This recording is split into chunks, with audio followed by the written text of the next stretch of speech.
Well, the sun goes down and the orgies begin. The Epicureans jealous jerk off on the hill. I'm torn again between the need to fuck and this goddamn urge to kill.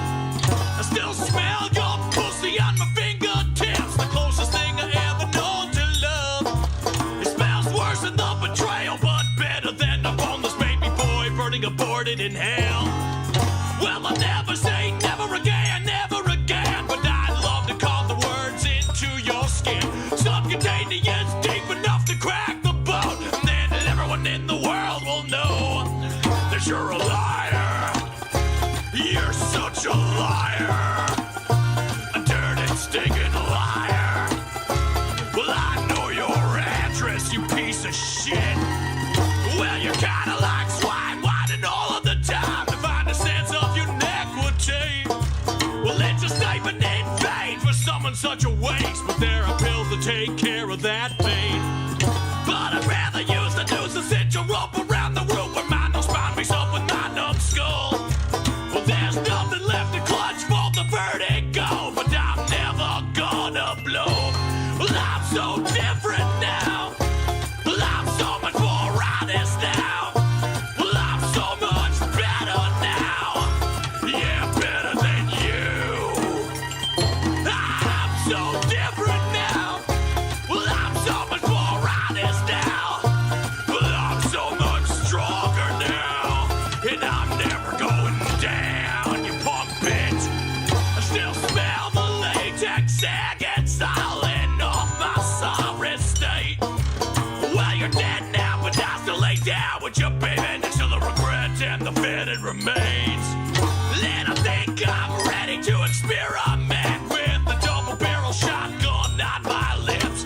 The rubber meets the road on the highway to hell. I'm gonna give you roadhead all the way down without a dental damn, baby. Well, goddamn me, baby. Your dick tastes good, baby. Oh, goddamn. Let me be your IUD. Let me be your infertility. Let me be the reason that no one ever loves you again. Don't let me forget your hideousness unless I start considering forgiveness. Oh, I believe in Jesus, but I'm not him. No, quite the opposite.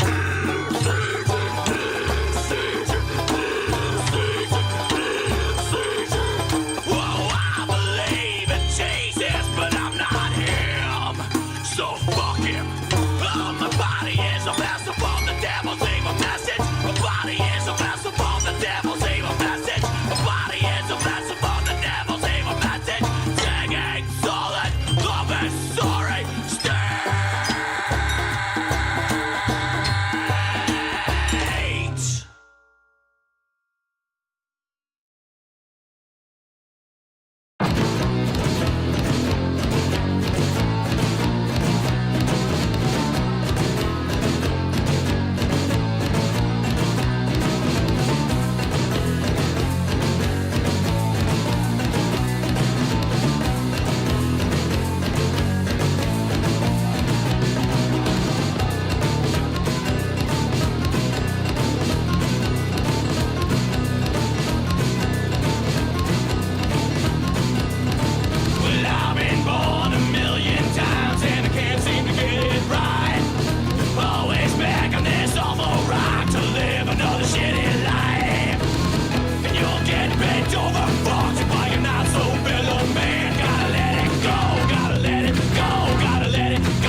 Alright, let me just make sure that it's not going to be picking up the game on my mic.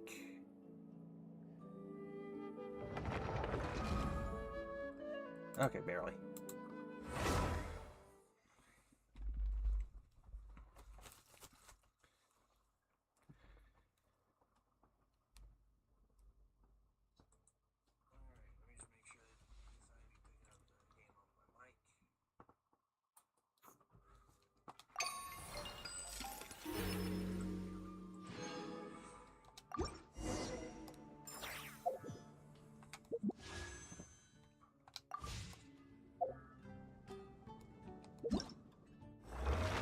Oh, alright. Doing that. Oh.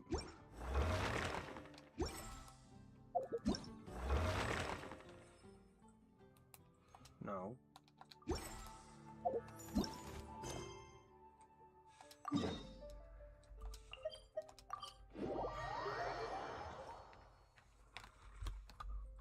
Hold on, just doing something here.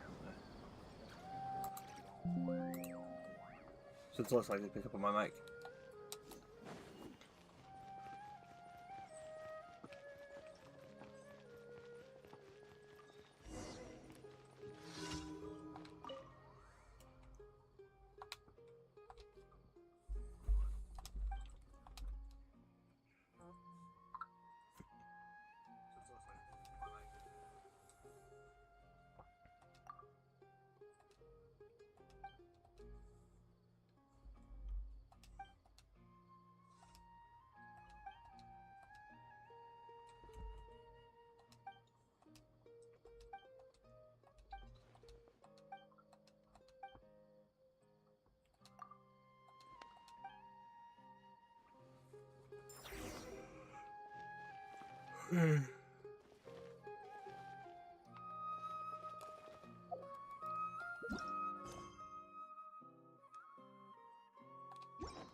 Alright, I'm gonna pull on her real quick. Damn it. Oh, wait, no.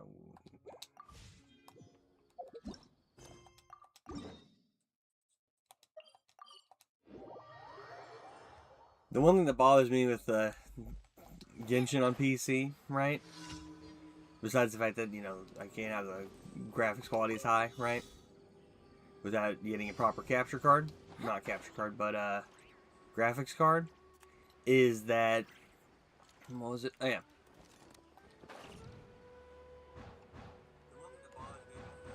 It's that, for some reason, it will not let me change it to where B is the back button.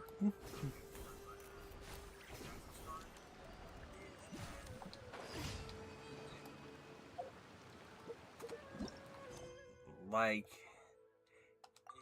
it confuses the hell out of me because I'm used to, you know, A being the button to you press to select things, right? Sunglasses are great at keeping the sand out But I of can't have it that way. Except Like, because when I press start, oh, hold on, you can't see any. claim all. Okay, see, if I go to settings, At all. controls,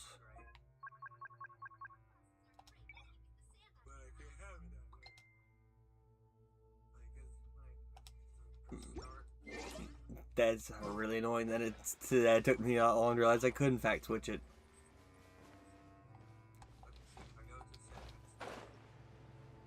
I swear that drop down menu was not there originally. I'm not going crazy.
I literally woke up like to my alarm saying go live, so. Alright. Happy to apply. Hey there! Speed of light. Hey! Nowhere to hide. Shower me with the book alive. Ha! Following orders. Incoming. The mining echoing song.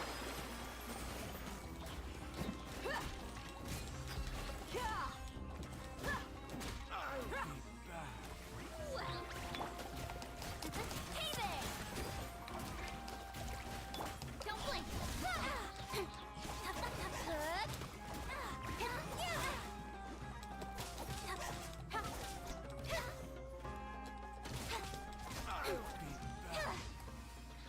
Right.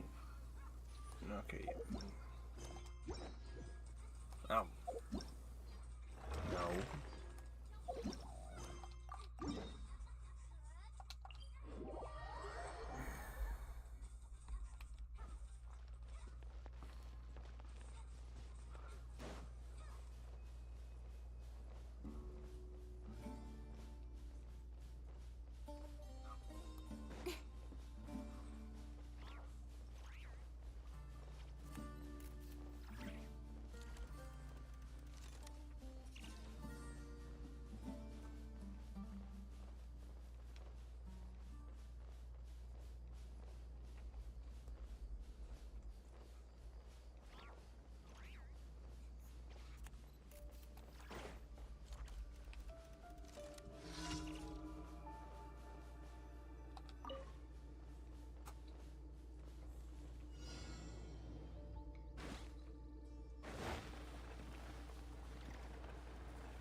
Ad Astra Abbott.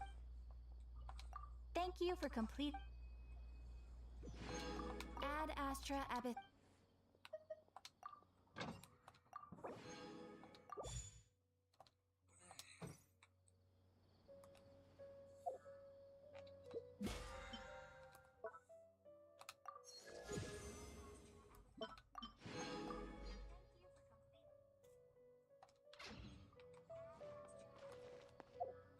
Alright. Yeah.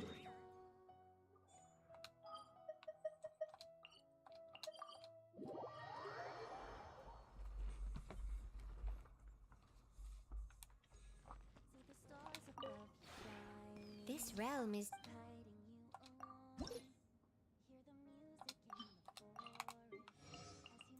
Alright.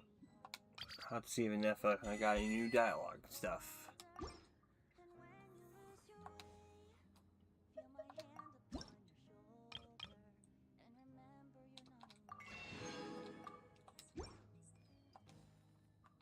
If you ever have any.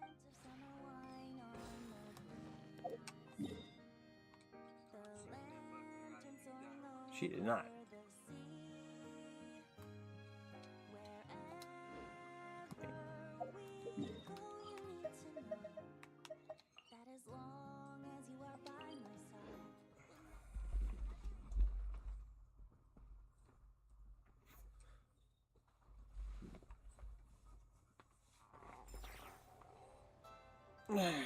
Okay.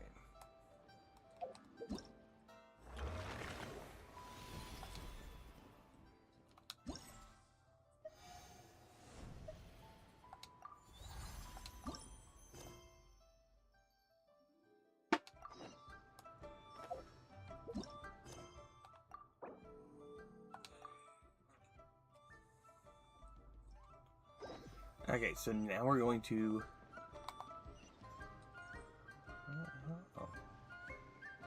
And now we're going to just laser focus on this.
Party setup.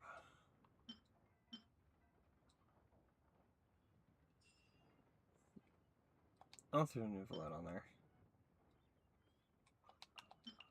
But I want my Fiorina.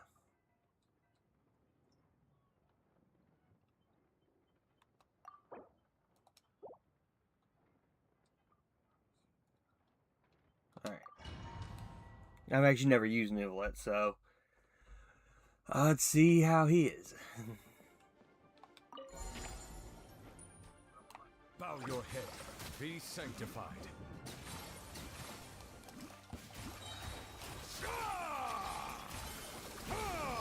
Justice is blindsided.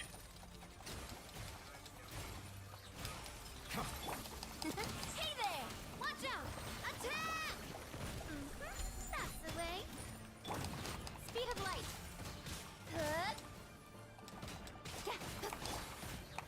Strike a pose.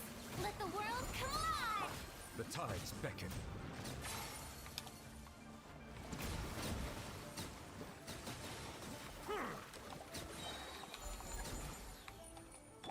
Watch out! Coming at ya! Incoming! Hey! Cut to the chase! Yeah! Time to shine! A proper send-off from the Spina with love.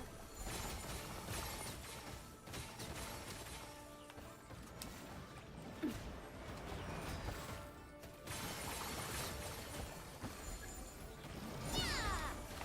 Watch out!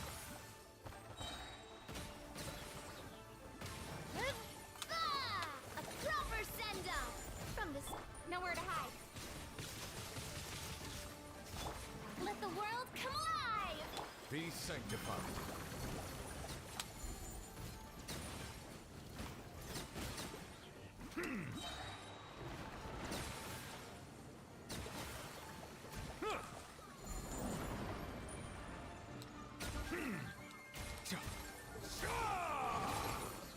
Silence.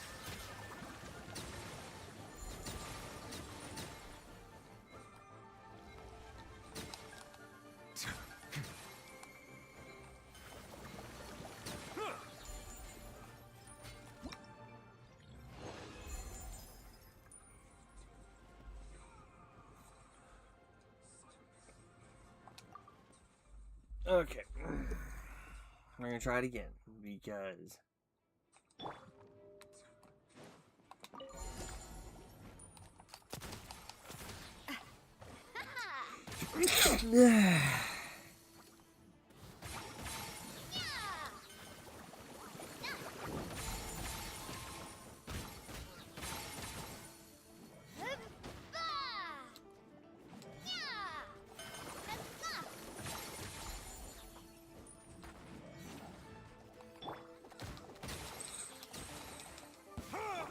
Don't blink!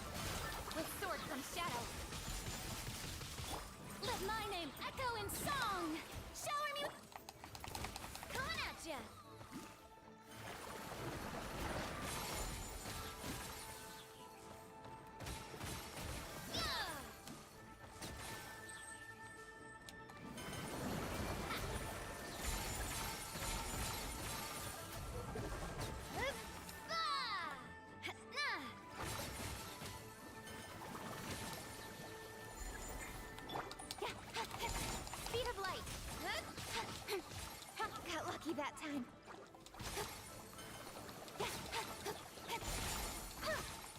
chase.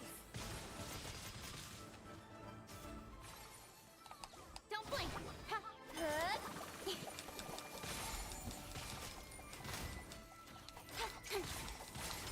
Coming at ya. Watch out. Hiya. Ow. Okay, this is pissing me off. Attack. That's the way. Fuck you. Let the mighty be humbled.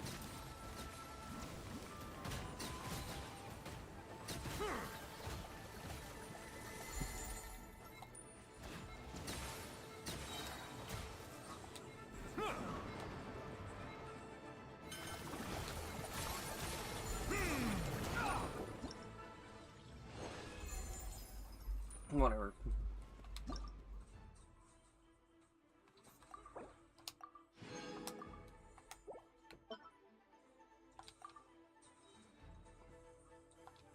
There, we'll throw them on there, and then these two.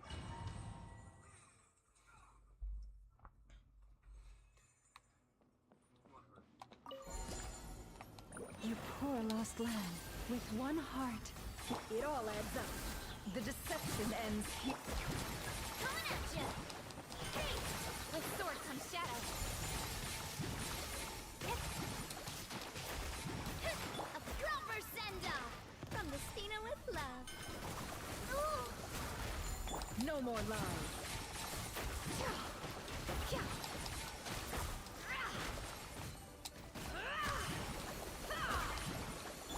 Leave this place for the everlasting forest.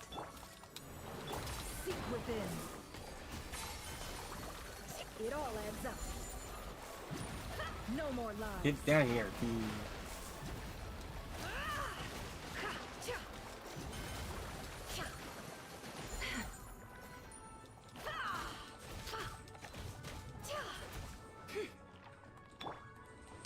Incoming.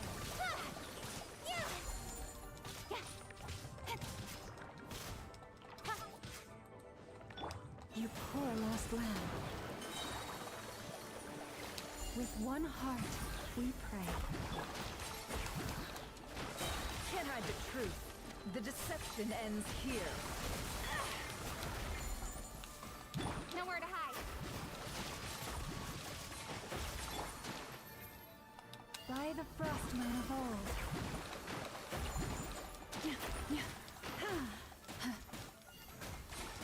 Ow! Coming at ya. Watch out.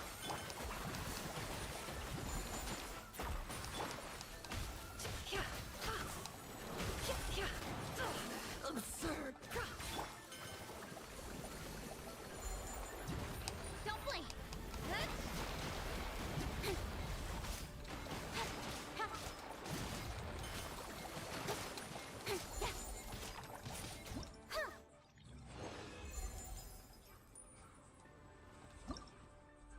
That one was lame as shit.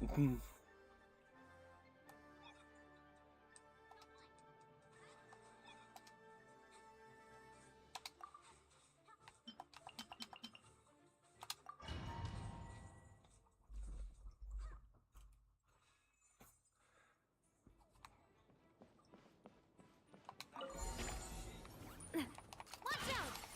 Hey there! Speed of light. Yoo-hoo! Let the world come alive! Hi! You're dead meat!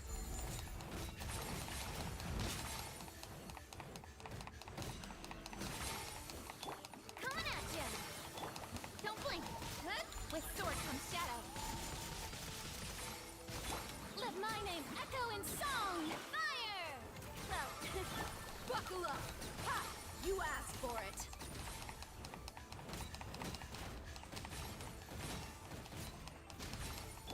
Watch out! Hey there! Incoming! Nowhere to hide. Huh, cha, huh, look alive! Rah! You're dead meat!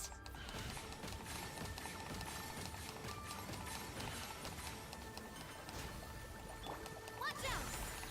Hey! Speed of light! Hey! Cut to the chase! Let the world come alive! Gloves off.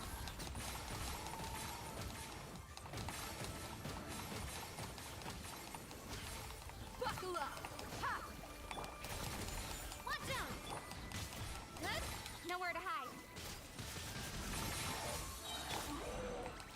Time to shine. You're dead meat.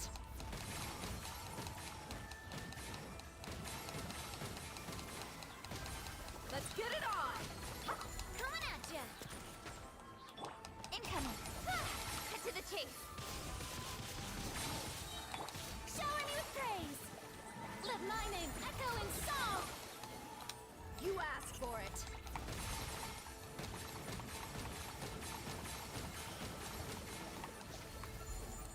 Look alive!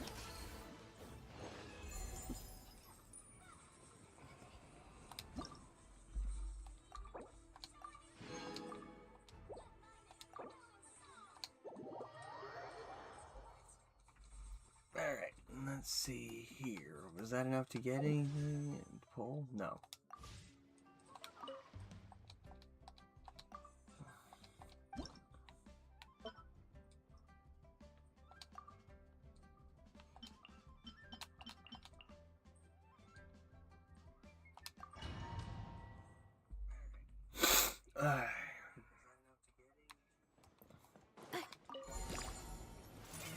Insulation chamber deployed. Ultimatum protocol. Watch out! Hey there! Don't blink! With sword comes shadow.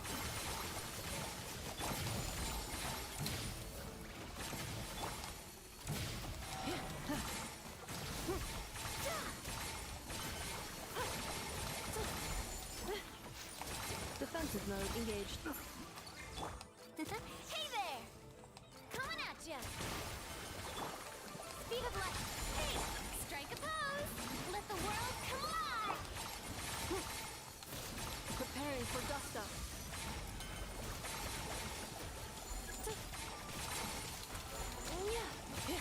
Proper send-off! From the... Watch out! Coming at... Cut to the chase! Yoo-hoo! Insulation chamber deployed. Ultimatum protocol.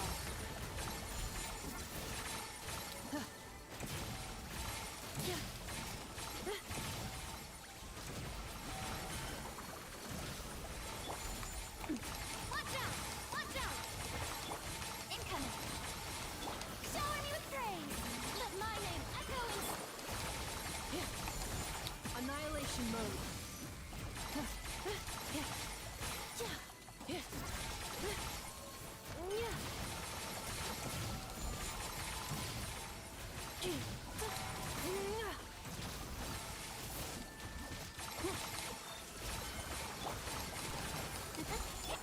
Don't blink!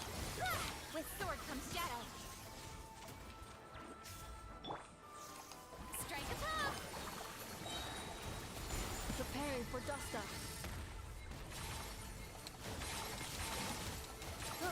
Attack! That's the way. Watch out! Incoming. Good? There we go.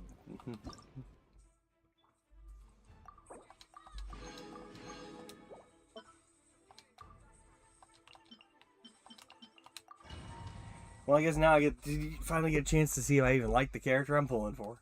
Be cleansed. The sky's clear. The glazed moon shines. Watch out! Hey there! Cut to the chase. Divine light, shield them. A new moon rises. Hey there! Don't blink! With sword comes shadow.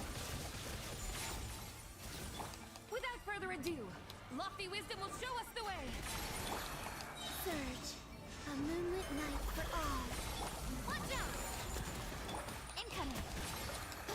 Cut to the chase. Divine light, shield them. A new moon rises.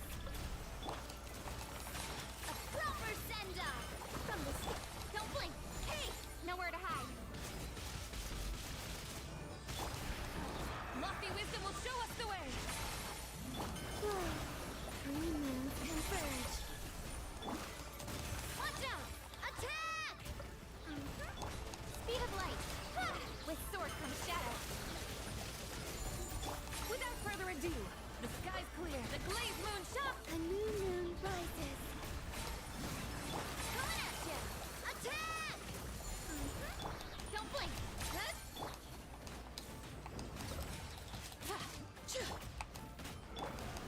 Lofty wisdom will show us the way. Three moons converge. Surge. Hey there! Fire! Well, nowhere to hide.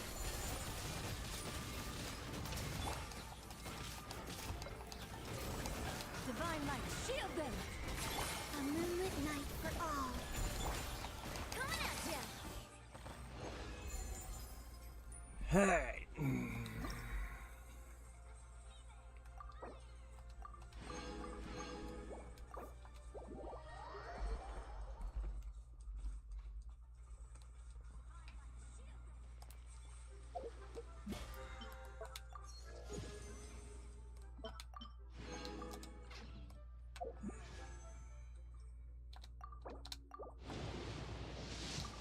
Damn it.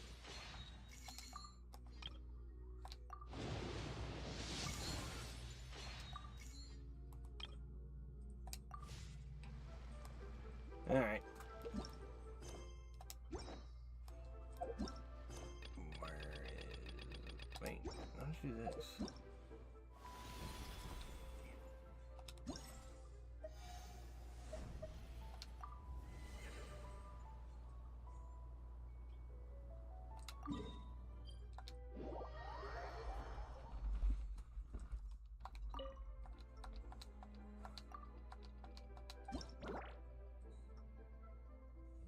Hmm?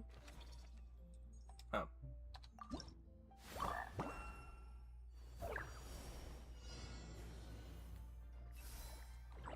Oh.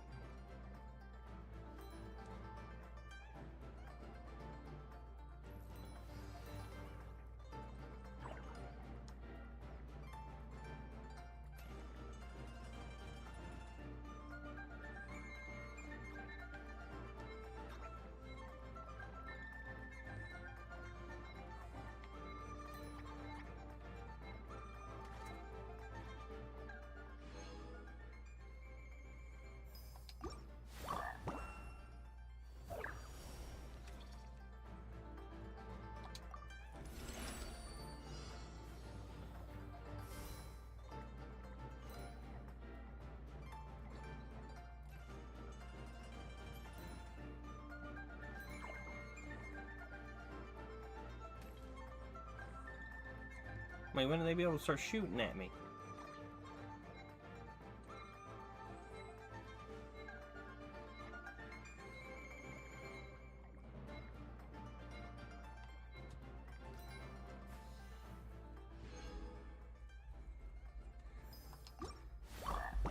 Next round.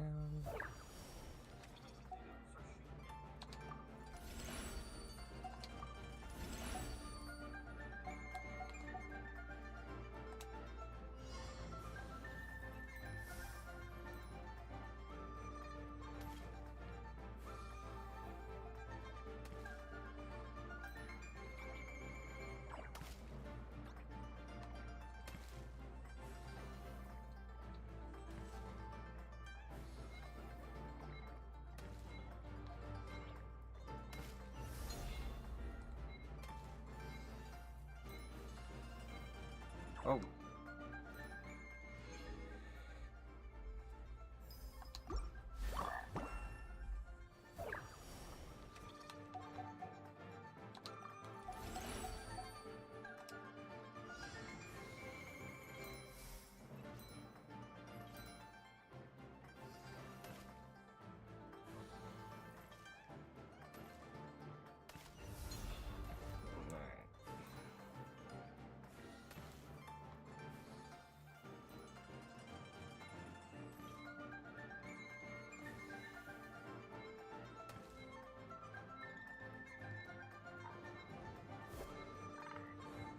Get back here.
I did it. Get fucked.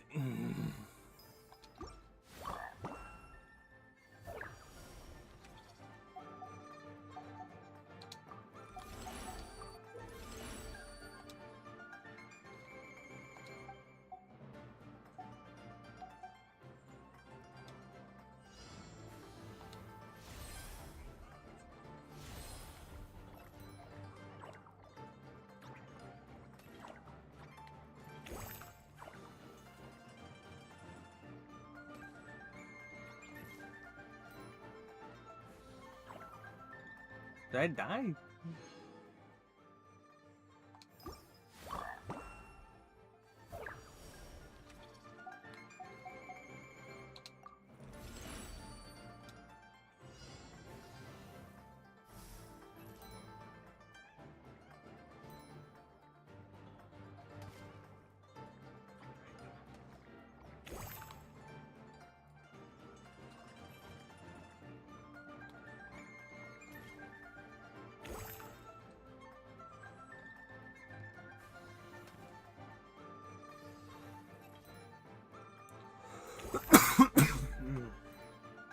Oh shit.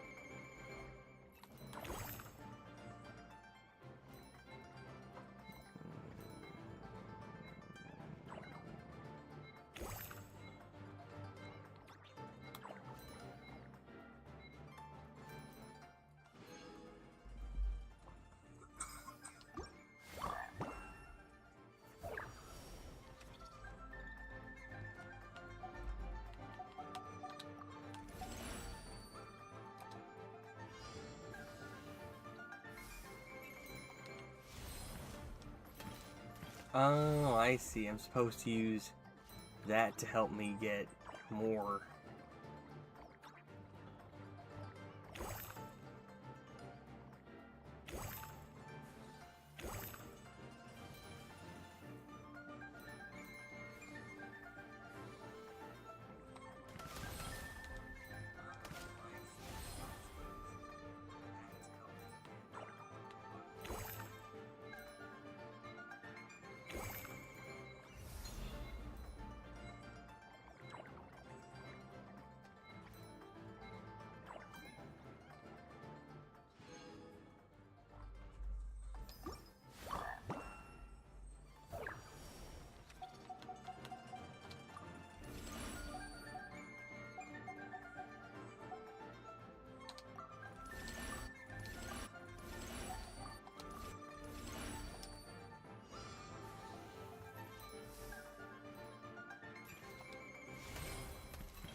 Did it.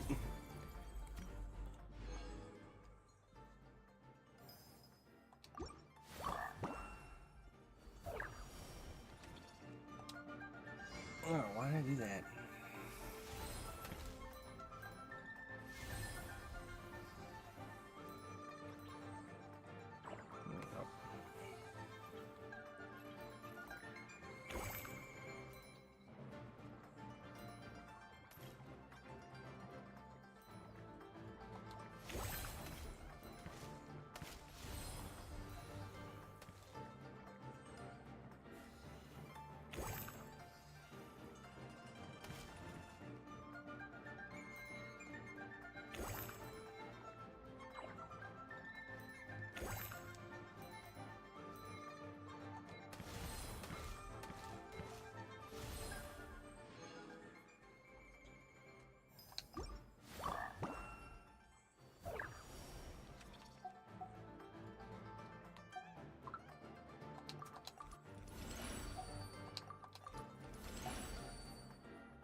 Oh, good. There's a time one.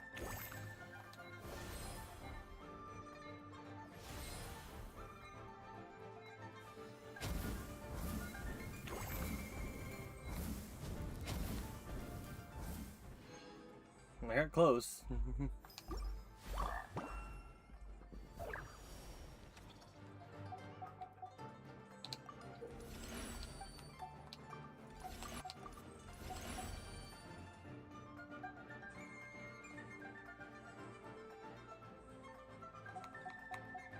Alright,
got him.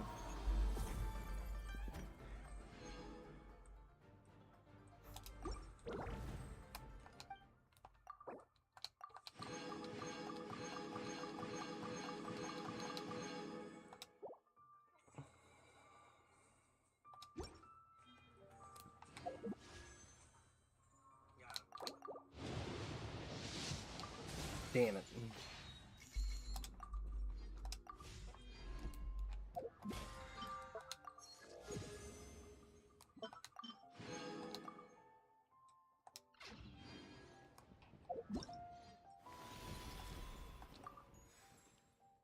Yeah, I got the outfit, so let's see.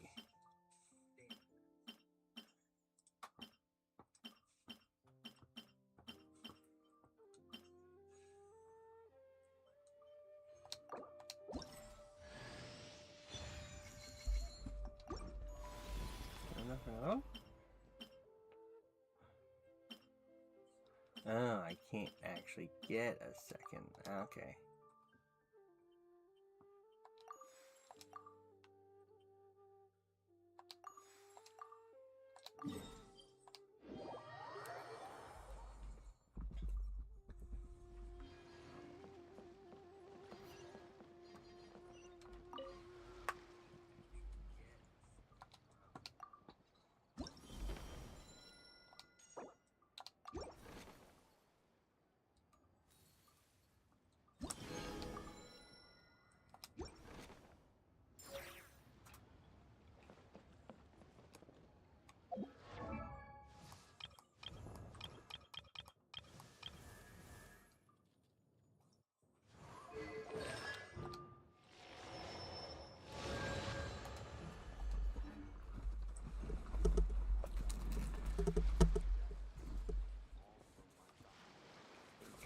In adventuring, Adjust as myself in here. business, you always have to seize the opportunity while it's there.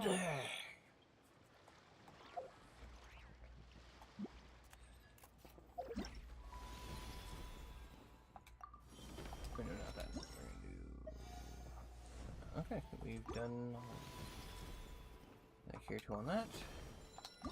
So now we're gonna focus on the main quest. Enable.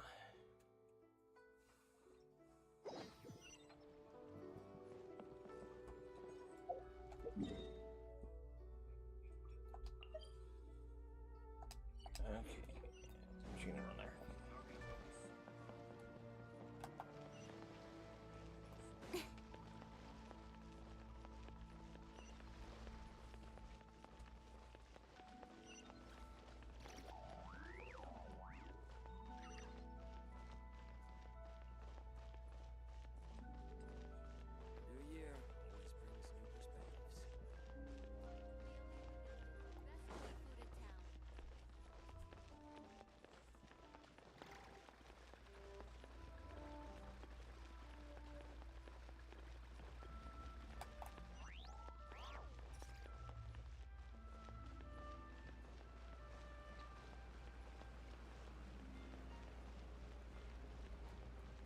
Okay, hold on.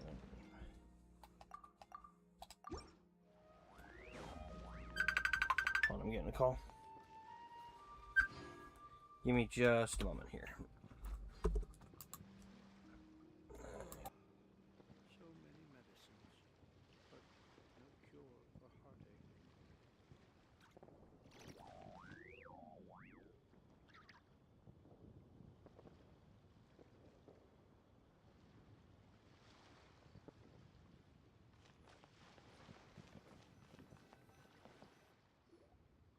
Ah, Lady Yuheng. Oh, and the Traveler and Paimon are here as well. What a pleasant surprise. I hope we're not interrupting, Dr. Baiju. Not at all. I assume you're here to see the patient? Unless it's urgent, however, it would be best not to disturb her rest. It's quite unstable. She's even more agitated than when she first arrived. And she refused to cooperate when we tried to check her over. I had no choice but to prescribe a calming draught and to have her rest for 2 days. So she's getting worse? That isn't the news I was hoping for. It's just a precaution. Based on an earlier conversation with her, it seemed more like a fixation than anything else. She hasn't lost her mind. That's right. When we asked about it, she kept insisting she was going to be famous far and wide. Well, it might not be far and wide, but Not often, that's for... But what could have caused such a thing? The relics from the chasm? Come back in 2 days. I suppose that's all we can do. Of course. If you need anything else, don't hesitate to stop by. speaking of those relics from the chasm, aren't they being featured in an exhibition tonight? That's right. Are you planning to attend?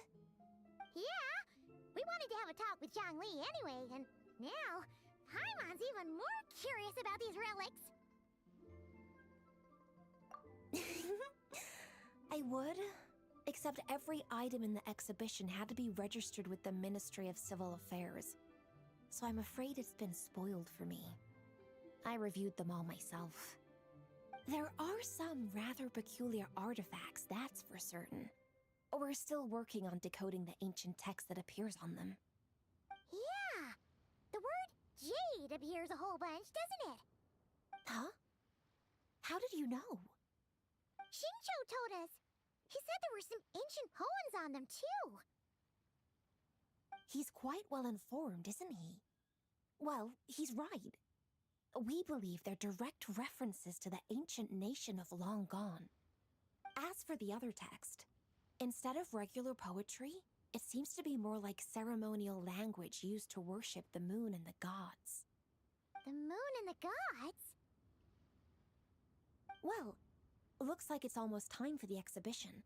You two should head over. There's an usher at the harbor who will lead you to the venue. Not at all. The exhibition is free to the public. The people of Liyue have a great respect for our history and are eager to learn from it.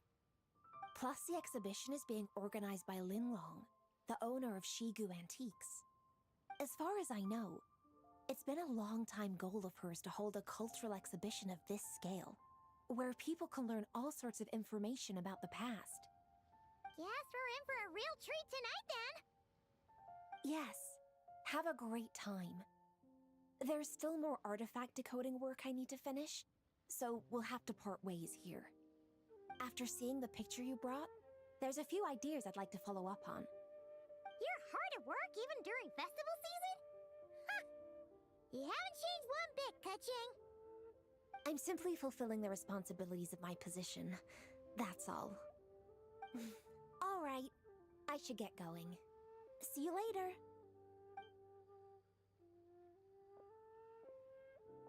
Well, guess we should head over to the harbor and find that usher.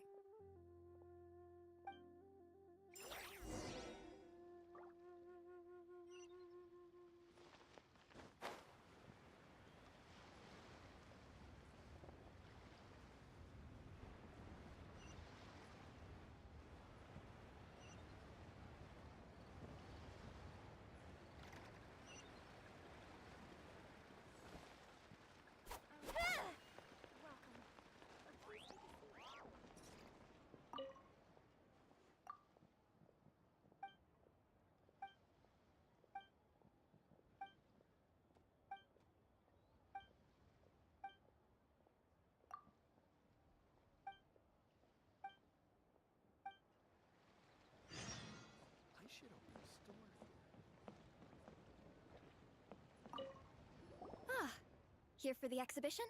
After you.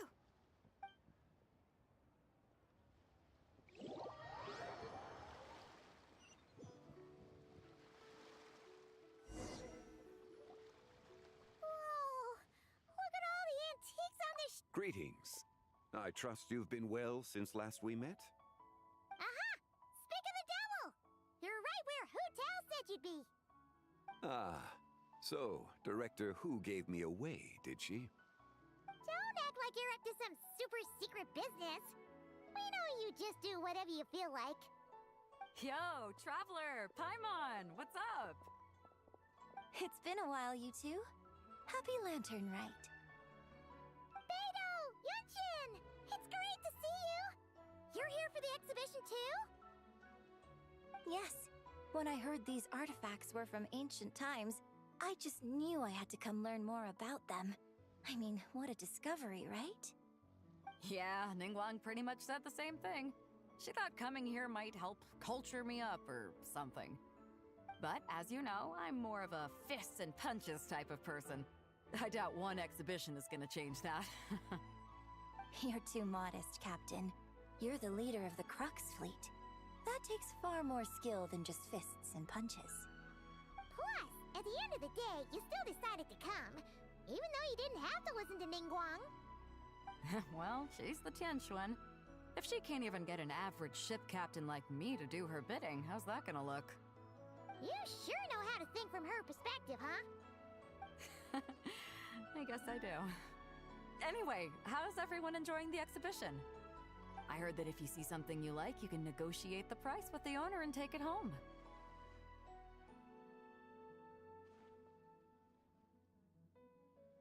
Wait, so we can buy this stuff? Indeed. Although Shigu Antiques is hosting this exhibition, many of the items come from private collectors. As long as both parties reach an agreement, you can make an offer of mora or an equivalent trade. Well, shall we continue our conversation as we look around? Let's go! Paimon's super curious about all this stuff.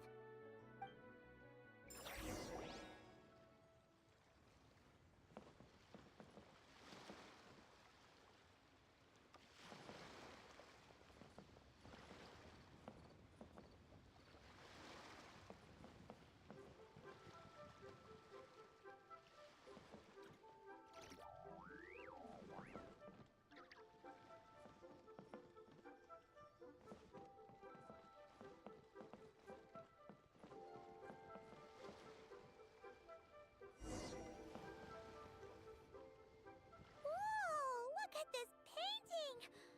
There's a huge toad on it! Could it be... Huh.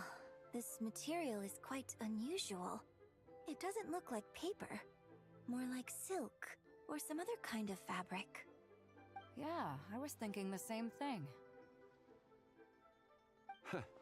Well spotted. This is a painting of Jianju, the Moon Devourer, made primarily with mulberry silk. Such craftsmanship is rarely seen in modern-day Liyue. Ha! Jianju the Moon Devourer! Paimon knew it! That toad made it super obvious. What's that? A new dish at Wanmin restaurant? No! It's a kind of lunar eclipse. You heard about how the moon disappeared recently, right? Oh, yeah. You're saying a toad did that? That's what the legend says. So, nothing to do with food then. Noted. And the figure next to the toad. Is that the White Horse Adeptus? From the stories I've heard, her palace lies on the moon. That would seem to be a logical... No. In fact, this item was discovered in Chenyu Vale, and many years ago at that. Oh, so it's from Chenyu Vale? Actually, that's not quite right. You see, this painting is primarily comprised of mineral-based pigments, such as cinnabar and azurite, which are usually found within stratified rock.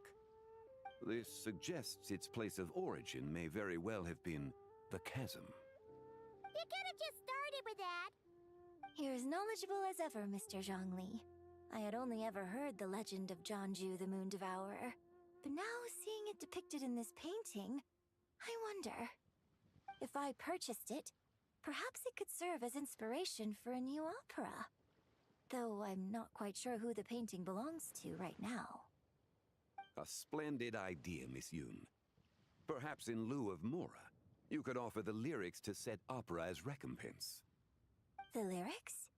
But to whom? Why, to me, of course. I am the owner of this painting, after all. Wait, so you're one of the private collectors of the exhibition?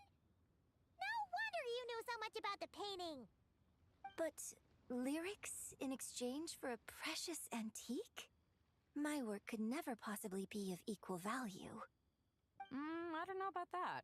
I'm not much of a scholar, but even I know your operas are in a league of their own. An astute observation, Captain Beto.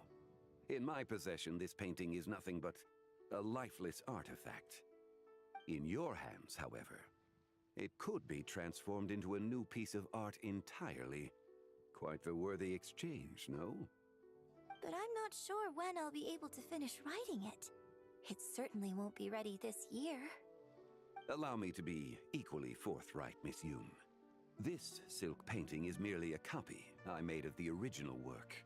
There is no need for such concern over its value. Huh? So it's a fake? I had no idea you were such a skilled artist, Mr. Zhongli. I pride myself on having some knowledge of antiques, but I didn't notice anything that would point to it being a replica. You never cease to amaze me, Mr. Zhongli. You flatter me. All that said, Miss Yoon, you must accept. Truly, I insist. Huh. He's gone from handing out fake... Your kindness is impossible to refuse, Mr. Zhongli. Rest assured, I'll be sure to return the favor. I shall look forward to it. Man, that was quite the find. Huh, I should buy something too, if only so I can show it off to Ningguang. Let's keep going and see what we can find.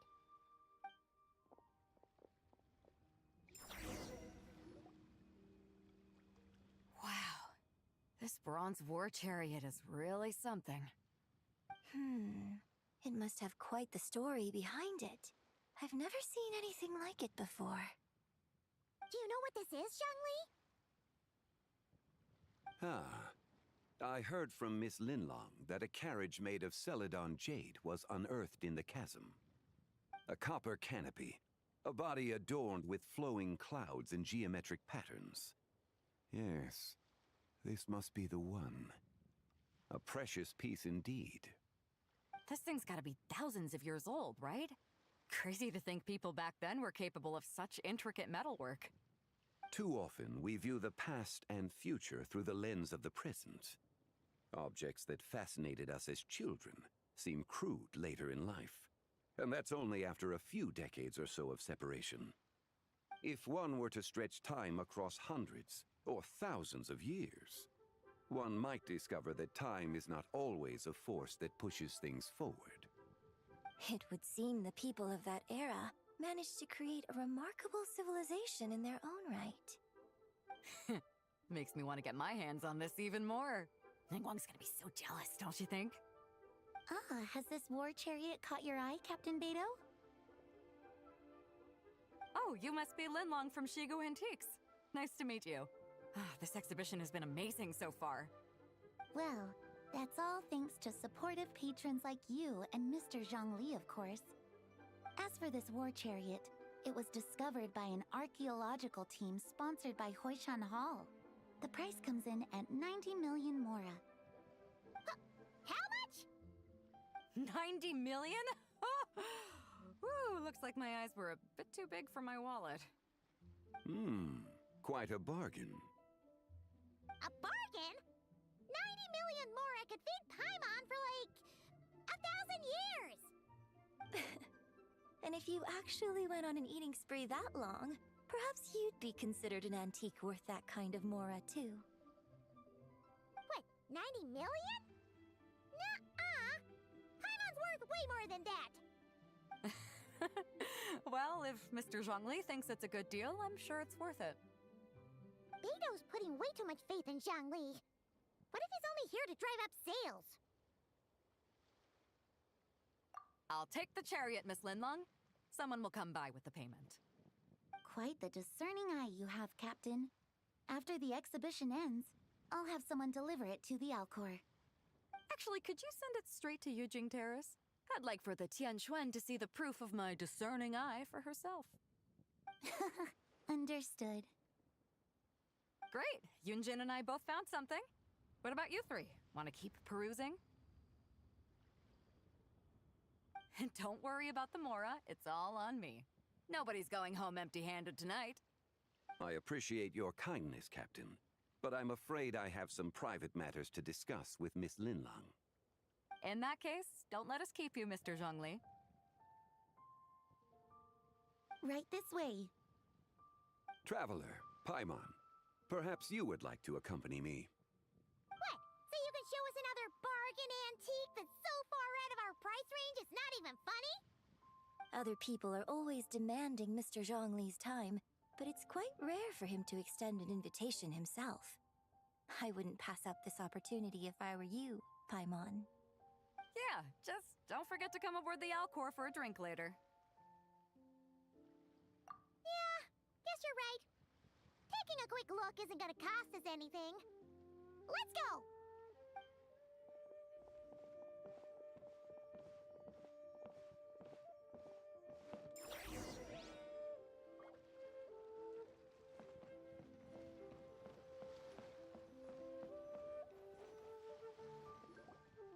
These are all the jade pieces that were found, Mr. Zhongli. Wow! So many styles! What kind are these? These are a type of ceremonial jade. You're familiar with Chenyu Vale's rain jade, right, yes? Oh, yeah! So these pieces are all used in the rain jade ceremony? Well, you may not know, Paimon, but before the rain jade rite came into practice, Chenyu Vale was known for a different ceremonial tradition that also involved jade. The Bi is used to honor heaven, the Cong to honor earth, the Gui to honor the east, the Jiang to honor the south, the Hu to honor the west, and the Huang to honor the north. These form the 6 ritual jades. It's unfortunate, however, that Miss Linlong's set is missing both the Gui and Hu pieces. Oh, I know. These jade artifacts are from such an ancient time. It's proved difficult to track them down, even for our establishment. No matter. You happen to have precisely the piece I was looking for. Huh? This broken jade token? I didn't expect this to catch you. An affect belonging to an old acquaintance of mine. An old acquaintance? One of your collector friends, Mr. Zhongli? You could say that. Traveler, take a closer look.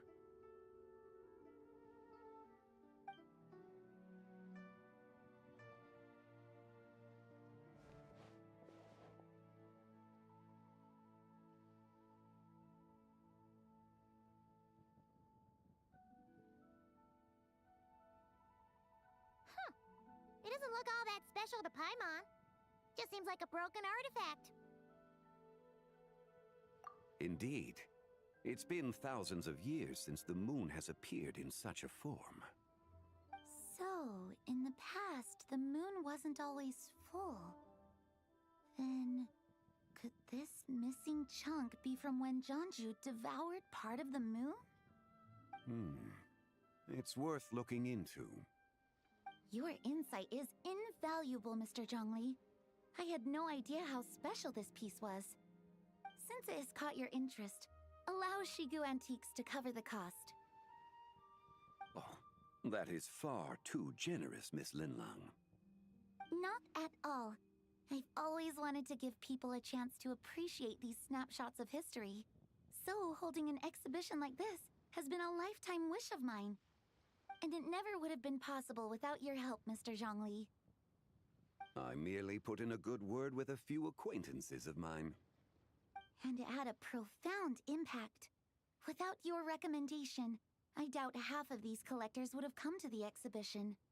So, on both a personal and professional level, I owe you my thanks, Mr. Zhongli. Wow! Jiangwei actually did something useful for once.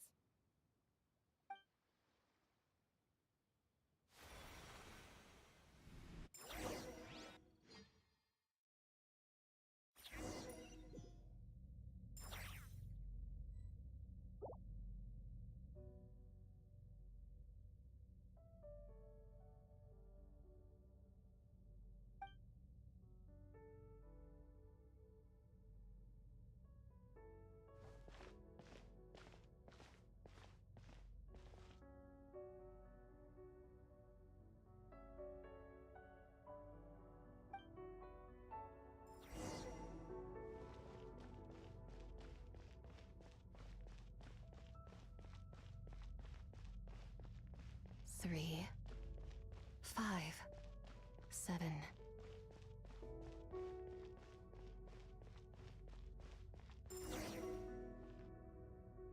11, 13, 17, 19, 23.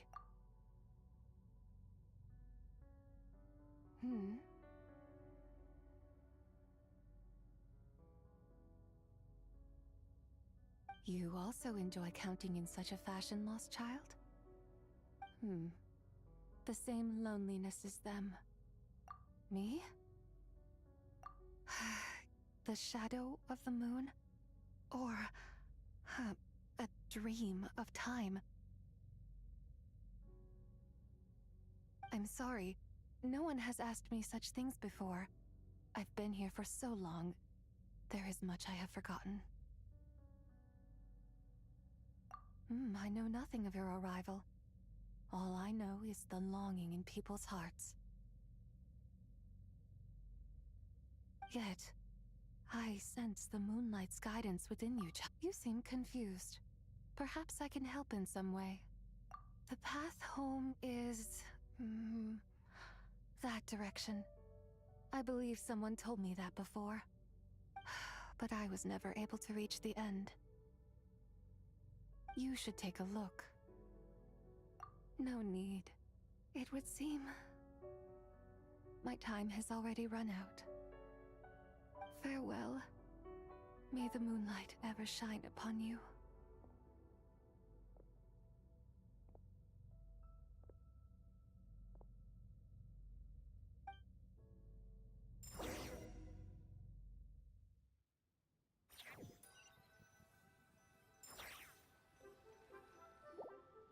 Wow!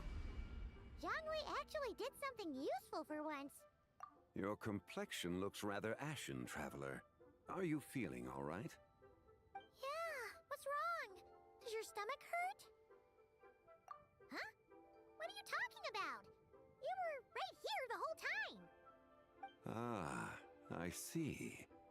I'm afraid we must take our leave, Miss Linlong. My friend has taken ill and I must escort him to get some rest. Of course. Traveler, Paimon, please, come with me. Ah, yes. Regarding the payment for the Jade Token. Charge the expense to the Wangsheng Funeral Parlor if you would.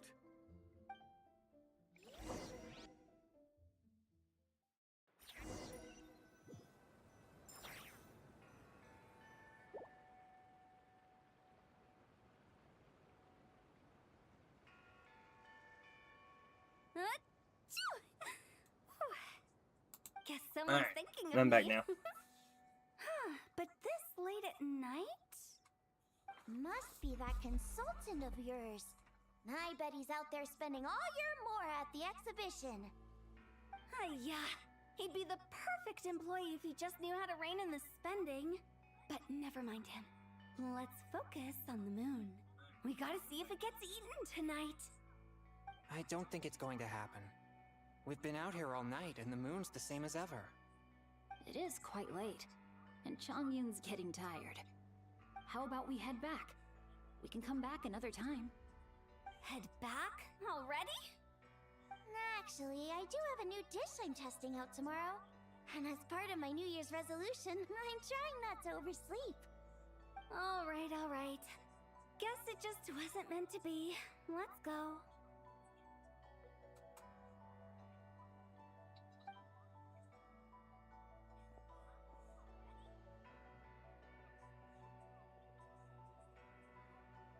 sun's out, bathe in sunlight. When the moon's out, bathe in moonlight.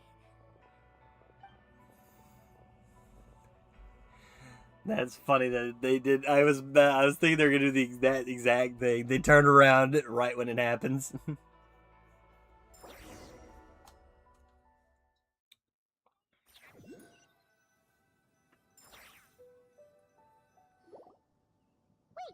weren't we going to rest? Why did you bring us here? Because I imagine the traveler would like to know what just happened to him. Oh, right. Ugh, Paimon's confused, though. She could have sworn you were there the whole time.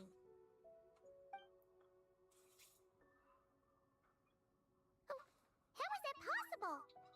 It sounds like his spirit formed an inexplicable connection with the being in that space. Ah, you suspected from the beginning, didn't you? Indeed, the being you met is the fabled White Horse Adeptus, and the original owner of this jade token. Her name is Zibai. Wait, does that mean she's inside this token? No, she does not reside within this token, but rather within the moon's shadow.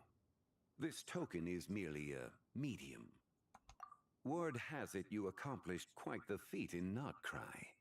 You and your friend brought the Frost Moon back to Tevat. Tell me, did you ever wonder about the other moon? The one that hung in its place for thousands of years? We never really thought about it, but it must have been a fake, right?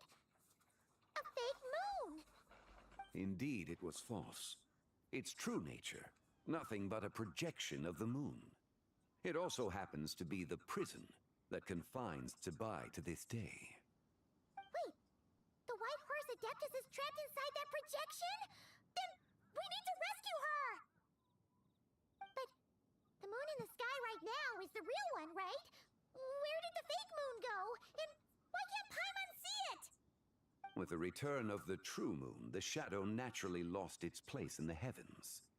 Now, it is disintegrating bit by bit. It's a process that comes and goes. When it occurs, it looks like the moon is being obscured by a black shadow. But when it stops, the shadow disappears and becomes invisible to the eye. So, you're saying there's an invisible fake moon blocking the real moon right now? Indeed. Okay, this is not what Paimon was expecting. My hypothesis is that people's wishes could be what trigger the periods of disintegration. After all, when you experienced that episode just now, it was precisely when Miss Linlong spoke of her own wish. I'm curious about some. Is that because the White Horse Adeptus answers people's wishes? The legend must be true then. So, that means the more wishes we make, the faster the fake moon will disintegrate, right? Then it won't be long before the White Horse Adeptus is free! Quite the contrary. After countless years trapped inside, the two have merged into one. When the moon shadow is gone, Zibai will cease to exist in this world. Oh no! So, by bringing the moon back, we actually hurt the White Horse Adeptus? Do not burden yourself with such thoughts.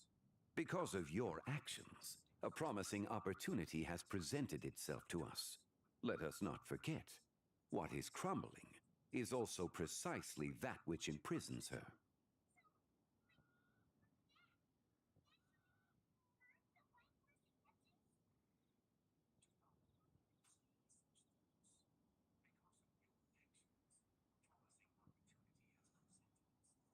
I'm doing something real quick here.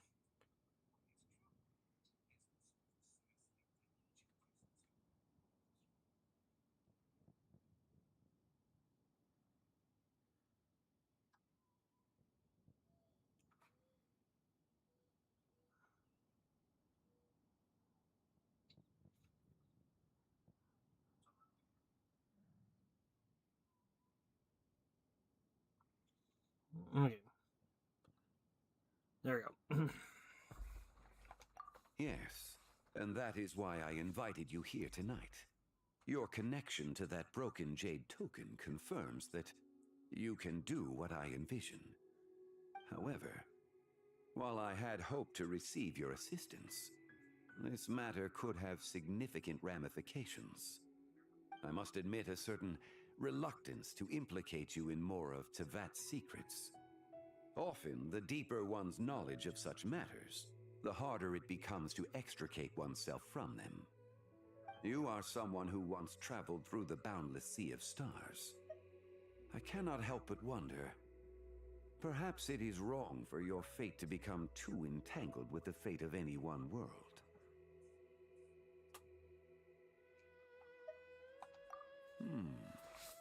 Such is your conviction, then.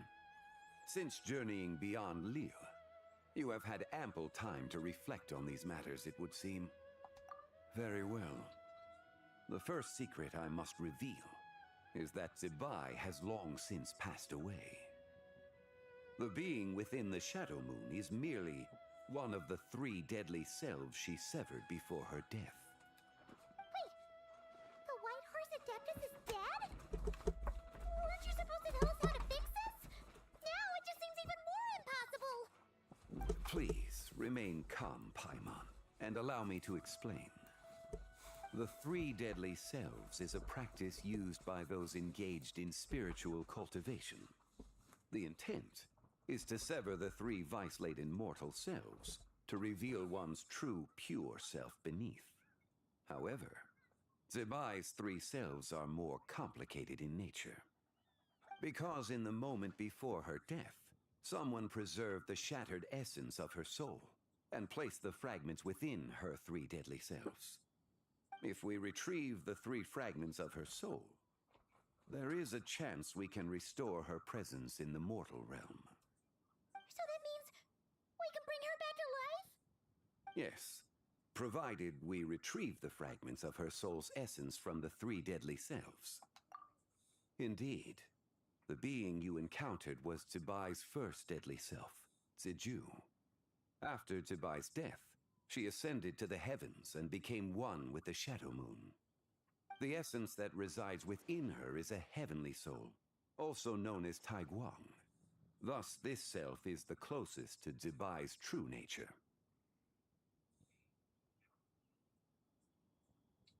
That said, because she is trapped within the Shadow Moon, we have no choice but to seek out the other 2 soul essences first. Then we can unite them as one. Her second deadly self is called Ziju. After Zebai's death, she fell into a slumber I'm deep going beneath the to earth cry. in what is I now want to do known as chasm. the Chasm. The essence within her is the Earth Soul, also known as Shuangling. She is the self that inherited most of Zebai's memories and wisdom. The chasm? So, do we have to go there to find her? That won't be necessary. Oh. I sensed her presence on the jade carriage from earlier, the one at the exhibition. It's possible the return of the Frost Moon awakened her, and she emerged from the chasm alongside that batch of ancient artifacts. Wait!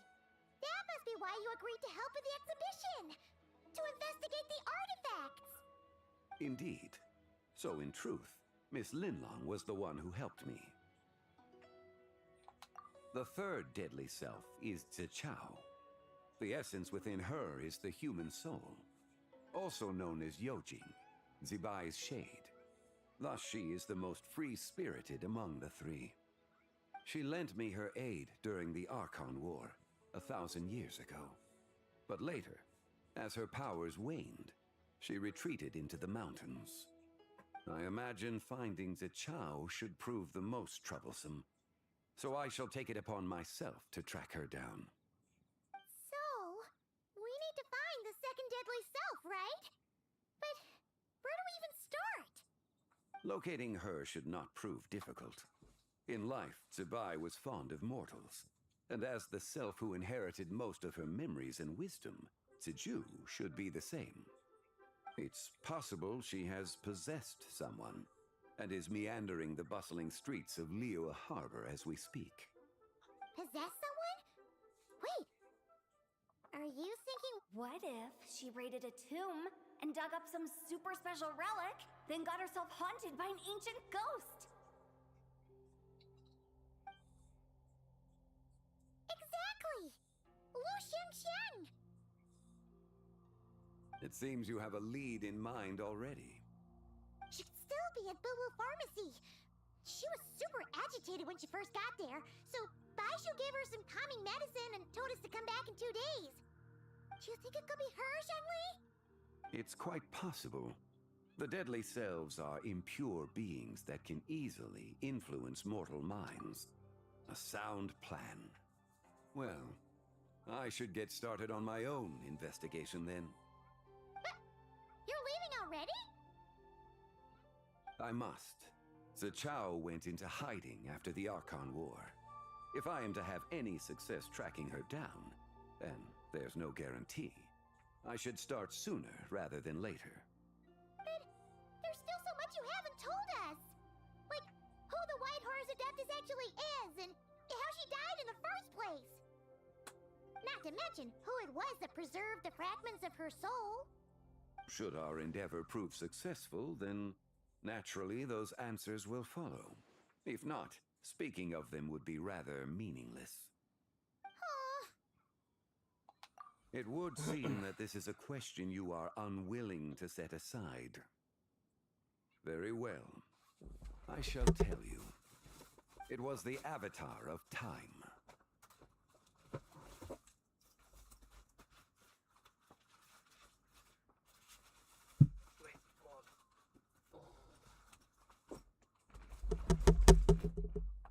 Ah, so you know of her existence. The ruler of time saved her soul. Indeed.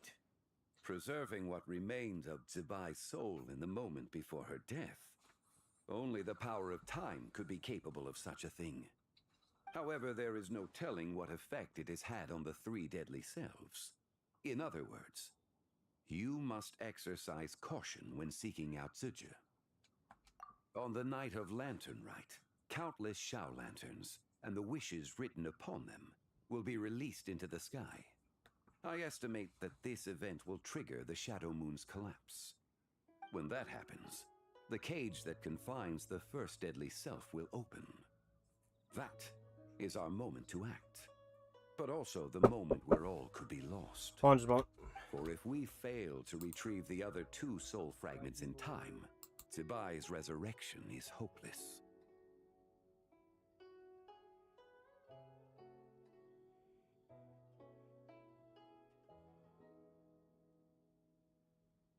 As I mentioned before, the answers to your remaining questions should come in time, providing our efforts bear fruit. Let us hope that all proceeds smoothly in the days to come.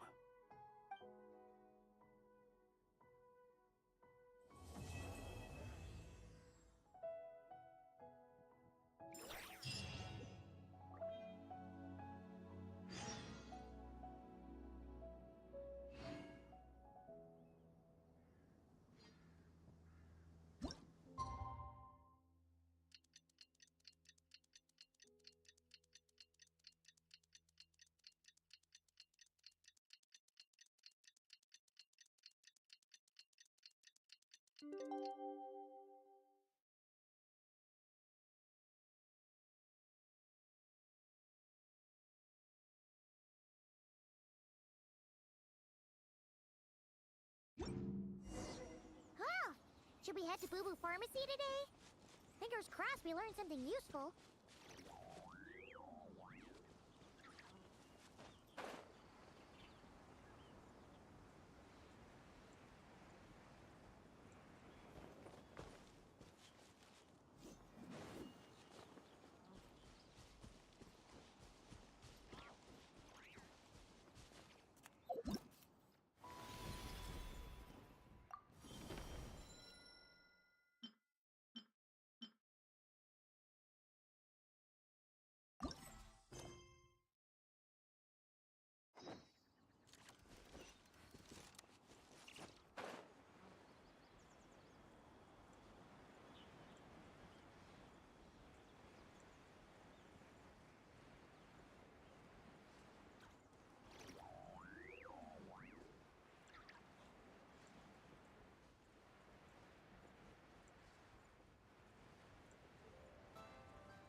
So let me get this straight.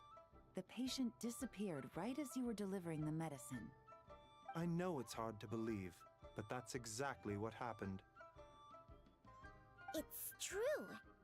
1 minute she was there, and the next she was nowhere to be seen. Hey, it's Yelan! Fancy seeing you here! Oh, is this a bad time? Not at all. Just a small roadblock in the case I'm working.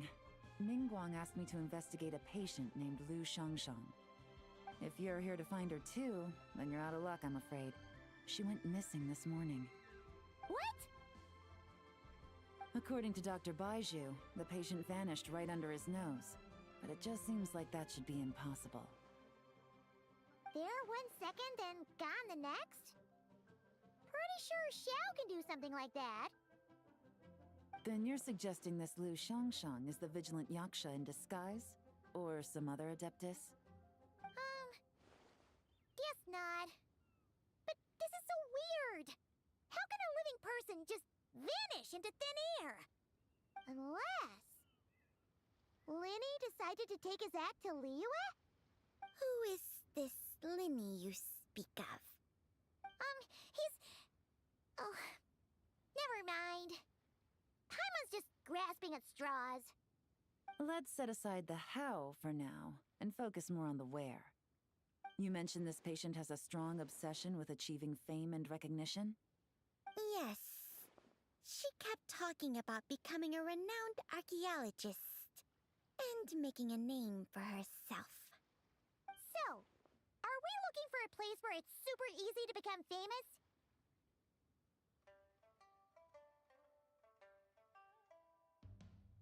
I think we should check out the Xiao Lantern crafting stalls. Because it's easy to become famous by making Xiao lanterns? Not exactly. When the people of Liyue need a solution to a problem, their first thought would be to pray to the gods and the Adepti. If her wish is to become famous, she might write it on a Xiao lantern in the hopes that the fabled White Horse Adeptus might make it come true. That certainly sounds probable. Turns out, the White Horse Adeptus might be a lot closer to home than she thinks.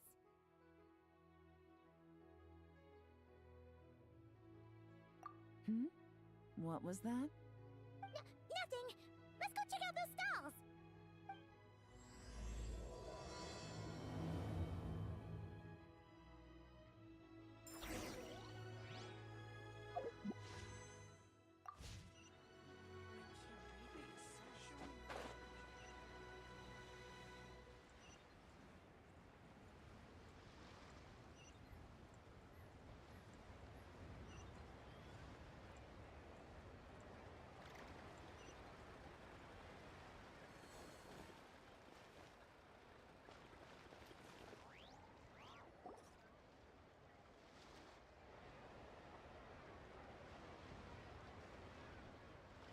Alright, we're here!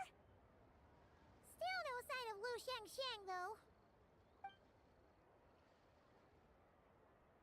As long as you're patient enough, Paimon, you'll find that hunting down people is no different from hunting boars. We need to blend into the environment, or we risk alerting the target. So as far as everyone here is concerned, we're just ordinary tourists. Oh, okay. If we need to blend in, then let's make some Xiao lanterns and write our wishes down, like everyone else.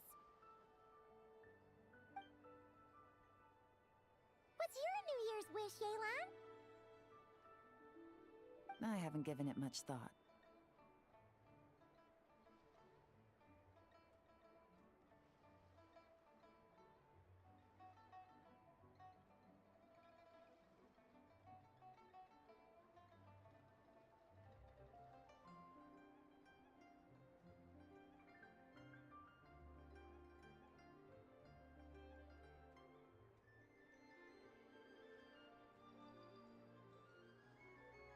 Oh, and it can't be work-related.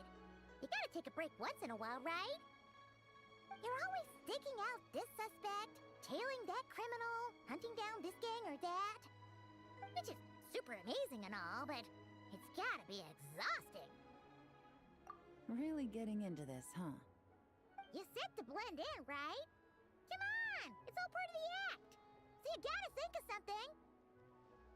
Then I suppose it'd be to go traveling the next time I get the chance. Traveling? That's our bread and butter. Wanna join us? Thanks for the offer, but my desk is piled high with reports on your exploits. And that's not quite the kind of traveling I had in mind. I was thinking more the lie down and do absolutely nothing kind of travel. Ah, something a bit more easy and breezy, right? Hey, wait! We know just the place!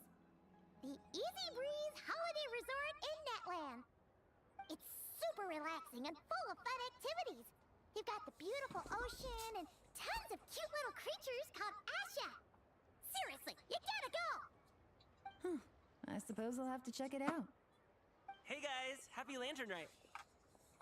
Happy Lantern Right Gaming. You here to make shell lanterns? I don't care if that is as gaming. I'm calling you gaming. Well, it's that time of year, am I right? Thought I'd join in on the fun. You can't have Lantern Night without making one of these. What you gonna wish for? Aw, man, it's kind of embarrassing, but whatever. The truth is, the mighty mythical beasts are seriously struggling with recruitment. So, I'm hoping to find a few apprentices and teach them the art of wushu dancing. Awesome! Shurfugami, here we come! Whoa there, Paimon! One step at a time. I actually need to find people first. Yeah, but Paimon bets people will jump at the chance to learn from you! Well, I wouldn't be so sure. Wushu dancing is super physical and takes a lot of hard work to master, so it's not easy to find people. At this point, if the Adepti can't help me, no one can. I'll do it. Huh? It's the woman. You just said you wanted an apprentice, right? Well, I'm offering. What do you think? Whoa, the White Horse Adeptus works faster than I thought. Traveler, it's her, Lu Shangshan. Our target! Hey, didn't you hear me? I said I wanted to be your apprentice. No need to shout. I heard you the first time. What's your name? Step back a bit, Gaming. This person could be dangerous. What? Hey, what are you trying to do? Do you know who I am? Get back! Lu Shangshan, we have no intention of harming you. We just need to ask you a few questions. Get back, I said! Try to remain calm. If you come any closer, I'll...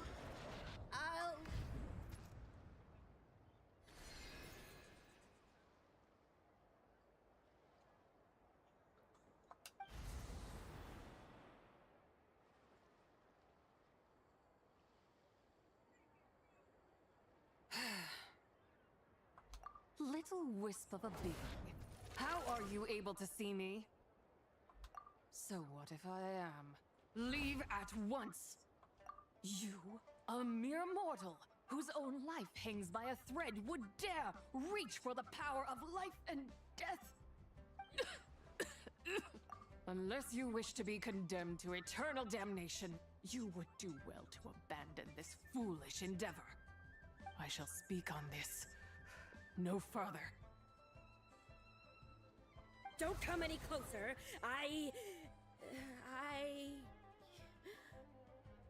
How did I get here? Who are you people? Playing dumb, are we? Save it. We know you attacked those people at Wanmin Restaurant. What? No, I would never. You must be mistaking me for someone else. You don't remember. Of course not. How could I do such a thing? What about the photo you took near Truong Terrace? What photo? What's going on? It's like she lost her memory or something. Well, this complicates things. I'll take her back for questioning and let you know what I find. Take her away. But I didn't do anything! I swear! That's weird. She seems so normal now, but she doesn't remember anything. This is just great. An apprentice falls right into my lap, and now she's gone! Don't worry, Gaming. This is a special case. I'm sure you'll find one soon.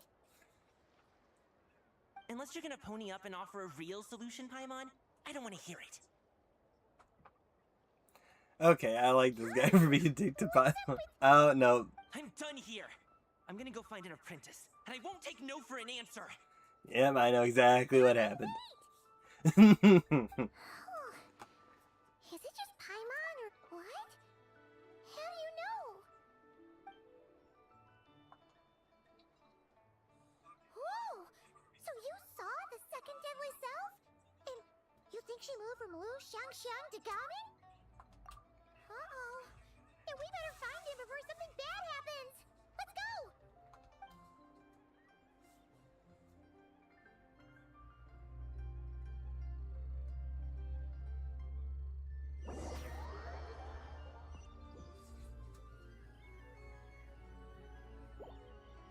Alas, why must Cloud Retainer inflict such woe upon us, Mooncarver? By the order of Rex Lapis, we were supposed to make haste to the harbor to stand watch. Yet we arrived late, for you, in your inscrutable wisdom, chose that very moment to tend the mint.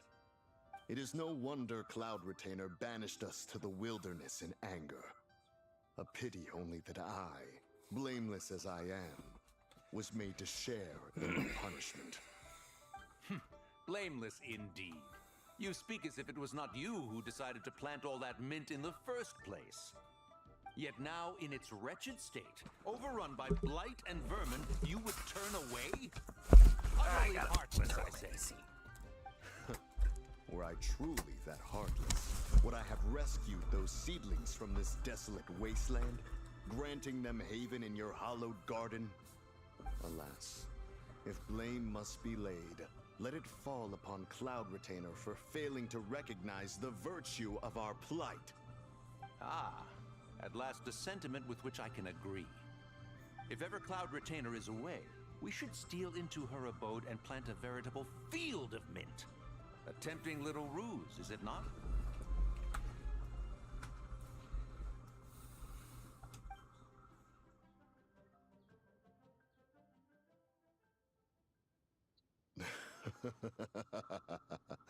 Positively ingenious. Please stop chasing us. Just let us go. Get back here! If you keep running, I'll kill you! Please, we don't know anything about wushu dancing. Just leave us alone. What? You think I'm not good enough to teach you? Just agree to be my apprentices, and then we can talk. That child looks somewhat familiar. Ah, it appears to be the Wushu dancer from Liyue Harbor.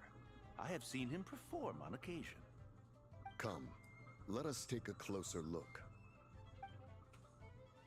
Has trouble befallen you, young one? Perhaps we can offer aid. Oh, thank the gods. Please, sir, you have to help us. This guy's trying to force us to become his wushu dancing apprentices, and he won't take no for an answer. Oh, so it is you who require aid, not the other way around. Get out of the way, old man! This is between us. Preposterous. You dare to presume we are of a mature age? Listen here, brazen youth. Skilled you may be in the art of dance, yet your offstage demeanor leaves much to be desired. Hold on, Mountain Shaper. Something is amiss. Look closer. Huh. Indeed, he bears the mark of something unclean. It spells trouble. You there, depart at once. Hey! You drove off my recruits, old man!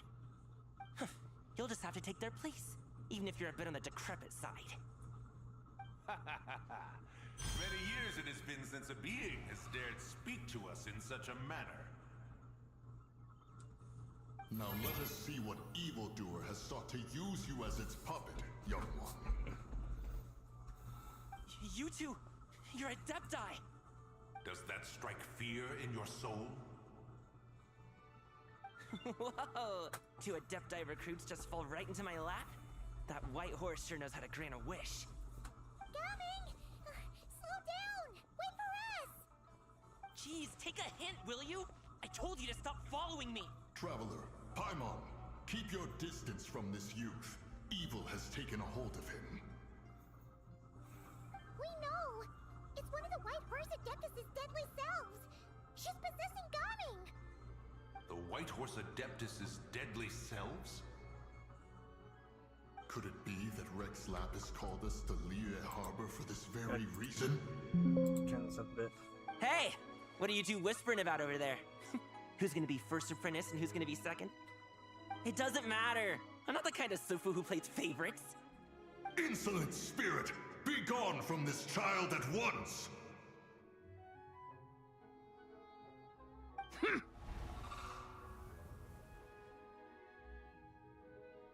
Little mite of a mortal.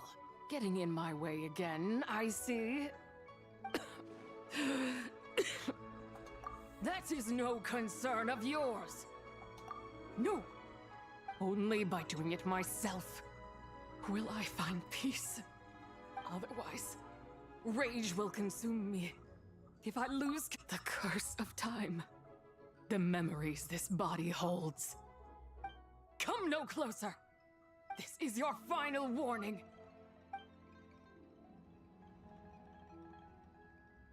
Insolent spirit! Be gone! Huh? Traveler and Paimon? And 2 Adepti?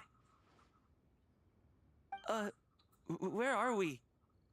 Weren't we just making Xiao lanterns in the harbor? Gaming! You're back! Ah! The sun is most scorching. Agitation stirs within me. I require cooling mint to beat this heat.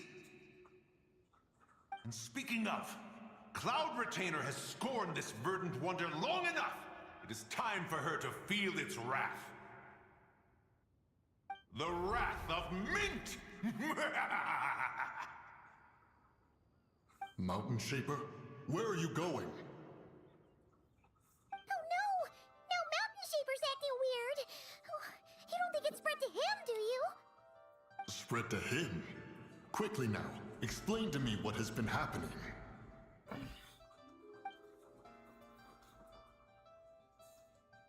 What? Was I really that rude? Jeez, someone get my dad to throw a slipper at me. I'm so... Oh, you okay, Gaming? He is fine. It is simply exhaustion. But to think Mountain Shaper would succumb to something like this, it is most unexpected. So, what do? We can't just leave Gaming like this, but we can't ignore Mountain Shaper either, right? My cultivation level rivals that of Mountain Shaper. But yeah, no, I'm enjoying it. I did not realize someone was in my chat. My phone charger is really short, so I don't have it like right here next to my Seek out face. Streetward Rambler. Cloud Retainer and the Conqueror of Demons should be with her. I shall take this child back to the harbor and join you post-haste. Oh, what are all the Adepti doing together? Rex Lapis charged us with keeping watch over Liyue Harbor should danger rear its head. I dare say this is the very crisis he anticipated. Come, we must devise a strategy before confronting Zizia.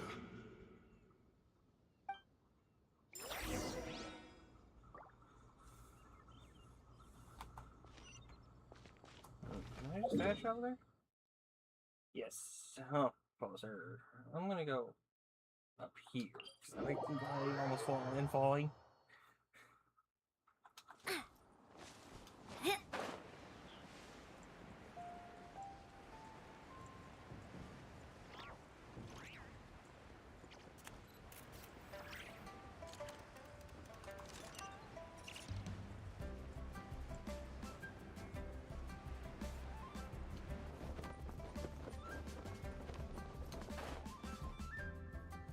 White Horse Adeptus?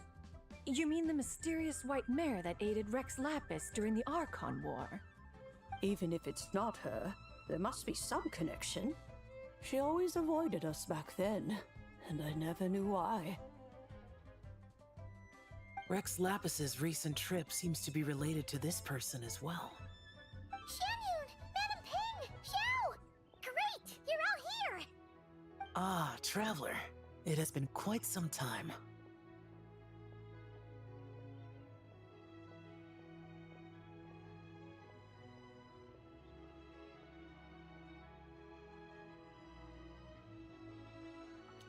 Oh, happy lantern ride, Paimon. You're as lively as I remember. I trust things have been well. Sorry, Madam Ping. No time to catch up. Something terrible has happened. What is it? Has Mountain Shaper gotten himself into trouble? Mooncarver is here with you, but he is not.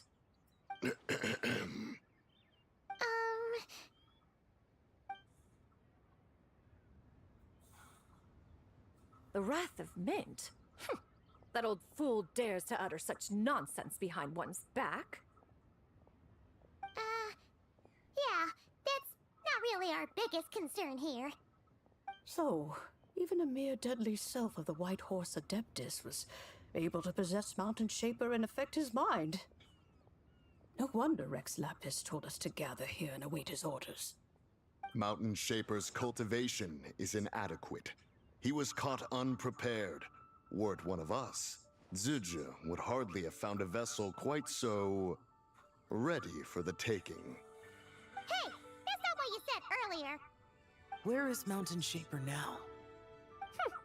A question that hardly bears pondering. Obviously, he intends to plant mint in the vicinity of one's abode.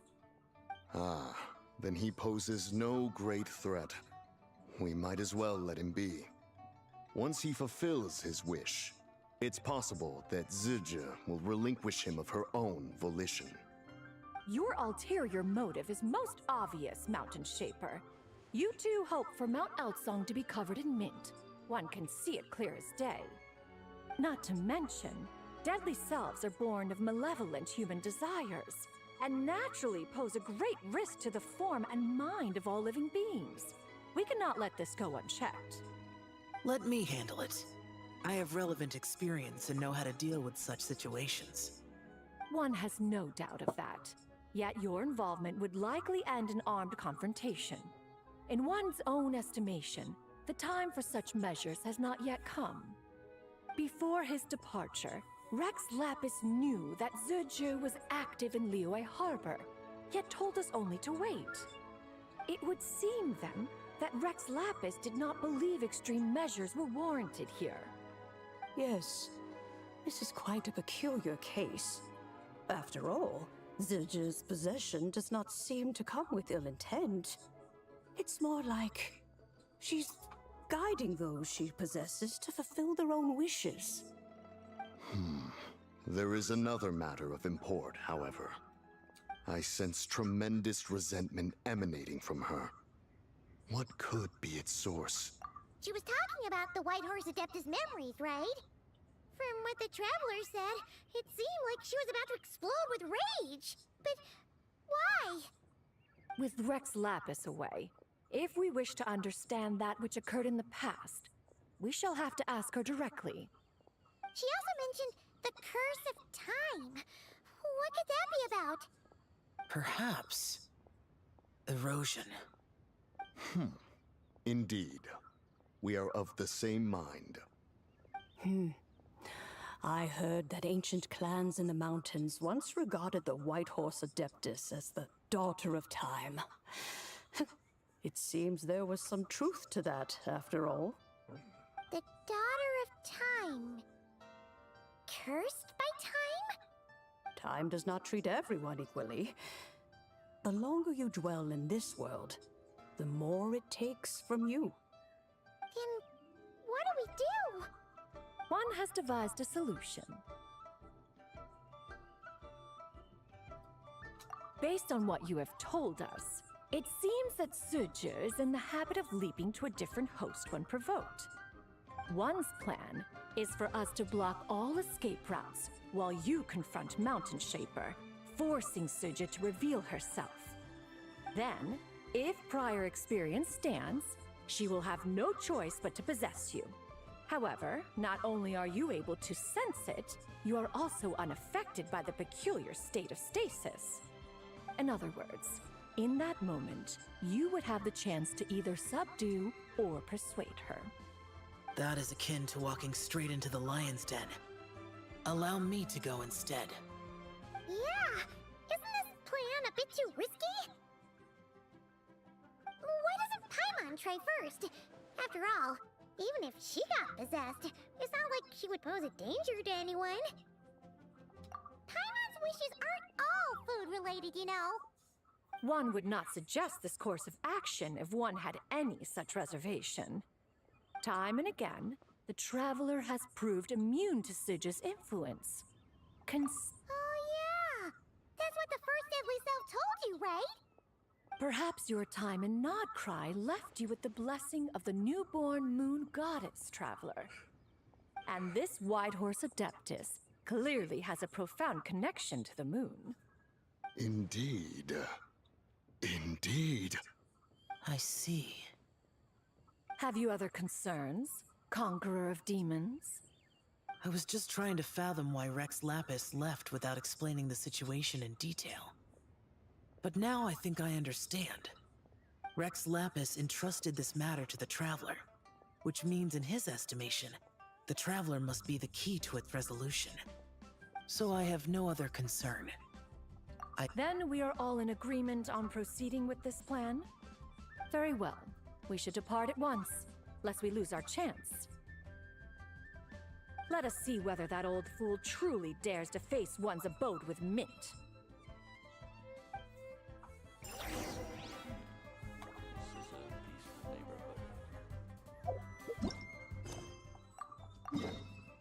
See, I was really hoping it would be they go to her house in Leeway and do it, because I think that'd be even funnier.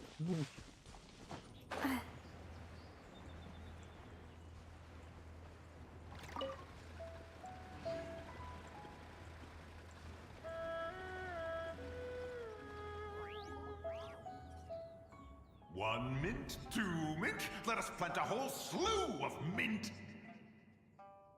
Once I reach 10,000, Cloud Retainer's abode shall be Mount Outsong no more, but rather Mount Mintsong.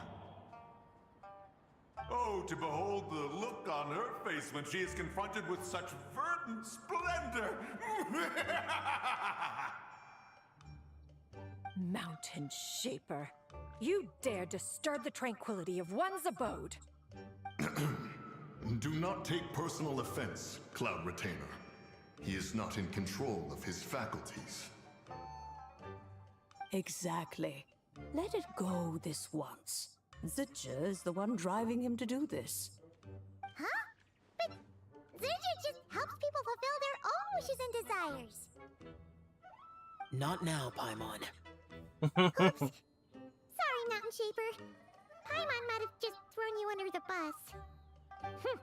When he wakes up, we shall have words. Everyone, to your positions.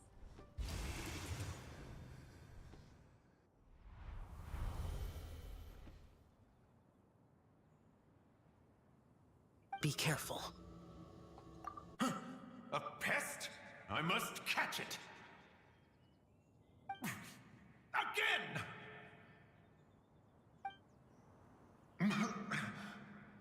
Oh, young one, it is you. Don't tell me. Cloud Retainer sent you? Ha! Such brazen insolence. Such presumption. Such boundless avarice. That wretched adept's impudence knows no end. If she dares lay a finger on my garden, I shall smash her cuisine machine to pieces. You think I am one to fold so easily?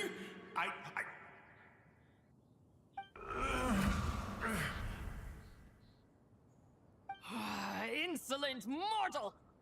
Time and again, you interfere in that which is beyond you. You make it exceedingly difficult to contain my rage. You have no conception of that which You know nothing of my past. My warning was given. The cost entwined with this is beyond what you can bear. Stubborn mortal! You. Very well. If death is what you seek, who am I not to oblige? Come, let us see the extent of your resolve. Oh shit, is Your this a wish really is to fight? behold the curse of time and the memories of this form? Then, let it be granted.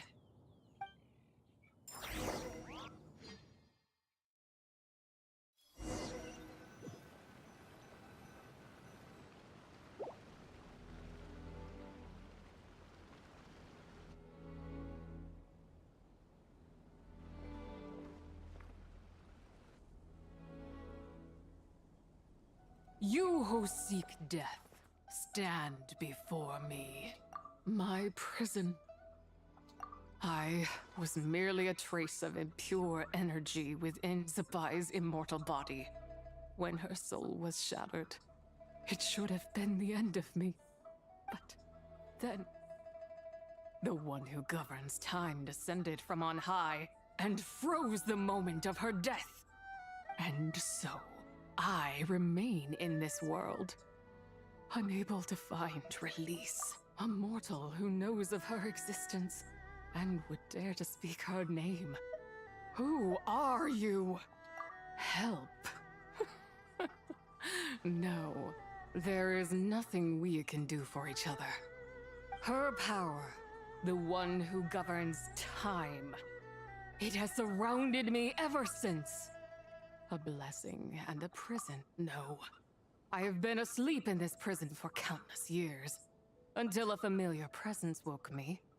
Then, through that mortal girl's eyes, I saw it. As pure and bright as ever, unchanged across the millennia. That place is called Chuang Terrace. Did later generations rebuild the altar in a new location? It looks just like the one used to honor Tsupai. Could it be that traces of what happened back then still remain in this world? That memory is embedded deep within the essence of Tsubai's soul. It is one that should have been forgotten. Yet, it is precisely that which haunts my every waking moment, fuels my rage, and denies me a modicum of peace. Now you, a mere mortal, come to seek that which is forbidden. So, I shall relinquish control over this body's curse, and let it devour everything within sight. Run as fast as you can, lest this prison become your grave. Look, it draws near. The river of time, come to I shall wait for you at the end, mortal. Evade being swept up in its waters, and I will show you everything. Fail, and we shall sink into oblivion together.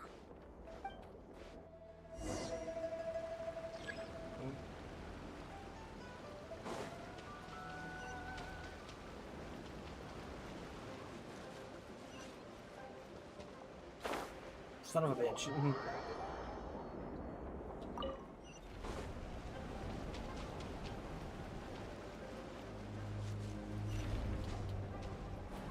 No, stop it.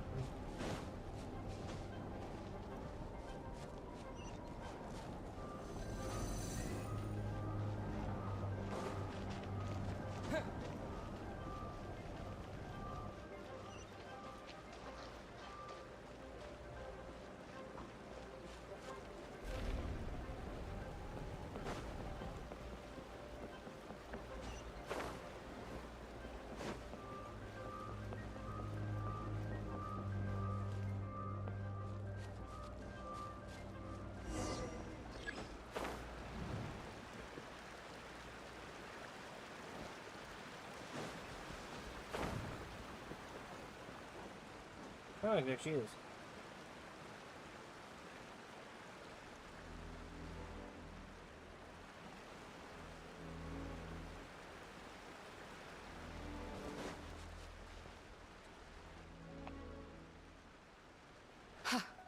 I did not expect that you would make it to the end. Yes, it would seem even time cannot hold you back. In that case, perhaps this truth is one you can bear. Come, let your wish be granted.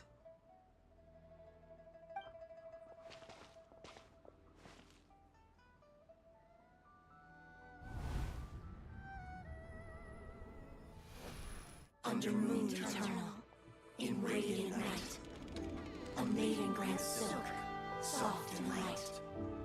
Under moon iridescent, in night divine, a maiden grants fiber for cloth so fine. Under moon of frost, in night so great, a maiden grants tools to divine our fate. What are Mom and Dad doing? Shh, just make a wish. The kind Adeptus on the moon is listening.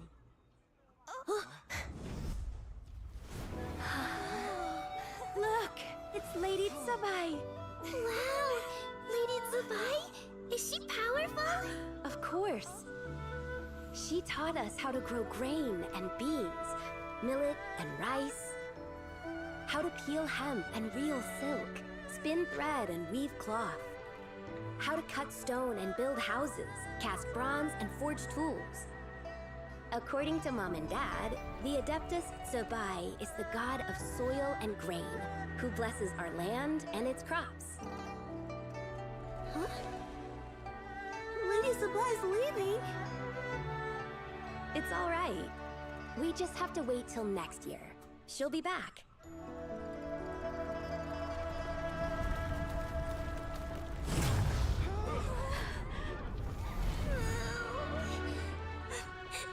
Mom and Dad are gone. Why hasn't Lady Tsubai returned? She'll come. We just have to believe. What is that?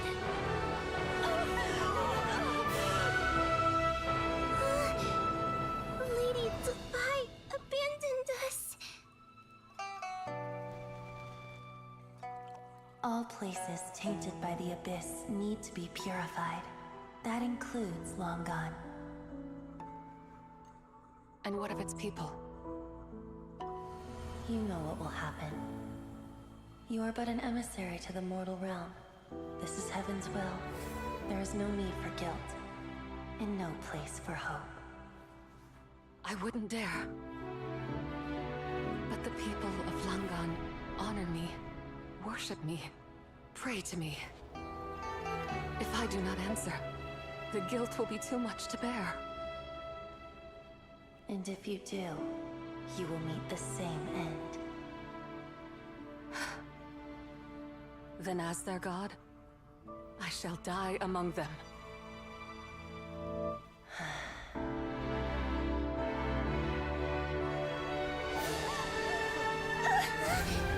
Look! Lady Tsubai came to save us! I knew she wouldn't abandon us! Run!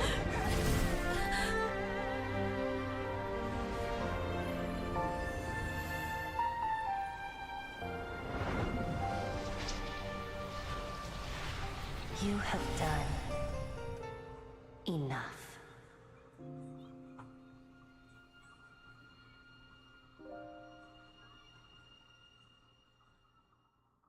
Now you know the truth. These are the memories that suffocate me where I stand and crush me under their weight. Not just my nation, but the people I loved. Were it within my power, I would ignite a blaze fierce enough to burn a hole through the heavens themselves.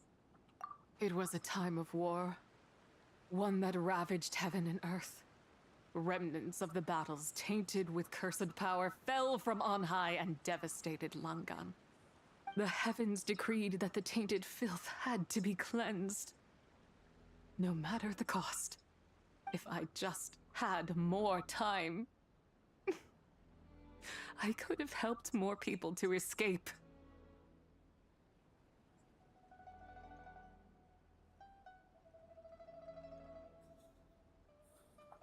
But it wasn't enough. I just needed a bit more, and they all could have survived.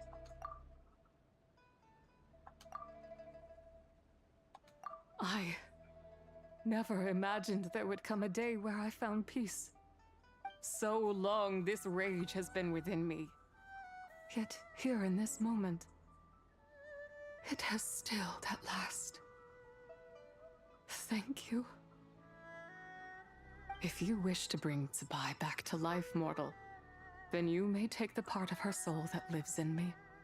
Just remember, from this moment onward, the fate of Langan's fallen. As I said before, I am but a remnant of Tsubai's adeptal form, a manifestation of her wrath that was not meant to linger in this world. By taking away this fragment of her soul, you take away my shackles as well. So, let it be done. Ah, it's your turn to grant one of my wishes, is it? Very well. In regard to my fate, and that of Langan's fallen,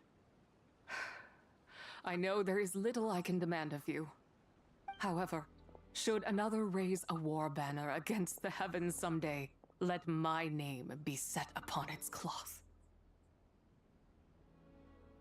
I ask for this, and nothing more. Now, take what you came for. I was a lone moon, shrouded and dimmed in cloud-veiled night. Now darkness breaks, free and unburdened. I reclaim my light.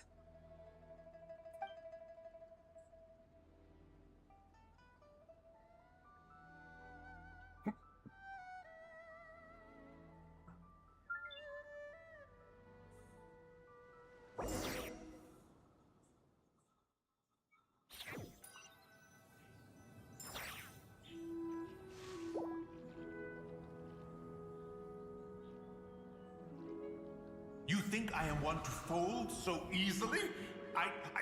Ah, young one. What brings you here? My, what exquisite mint seedlings. Was it you who planted them? I had not taken you for one so versed in the horticultural arts. I must insist that you visit Mount Hulao.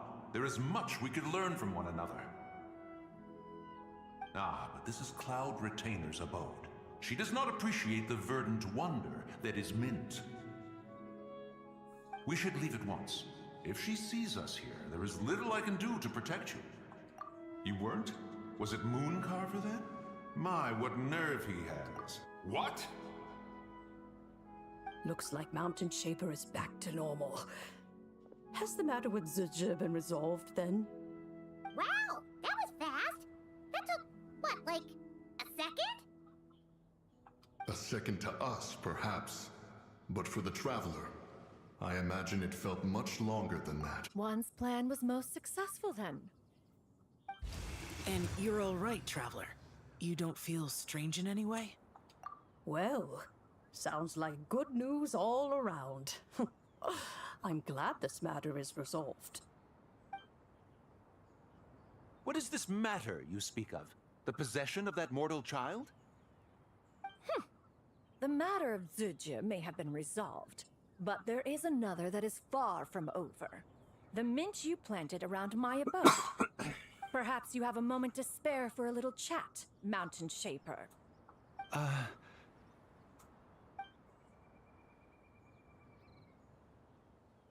You seem reluctant to talk in detail about what happened with Zizhi.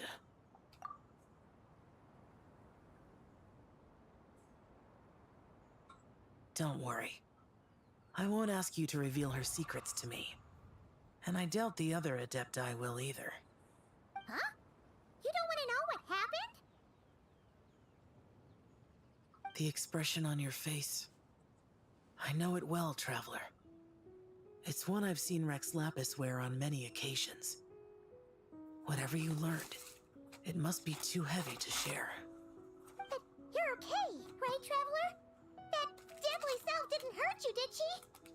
Well, as long as you're not hurt, Paimon doesn't need to know anything else.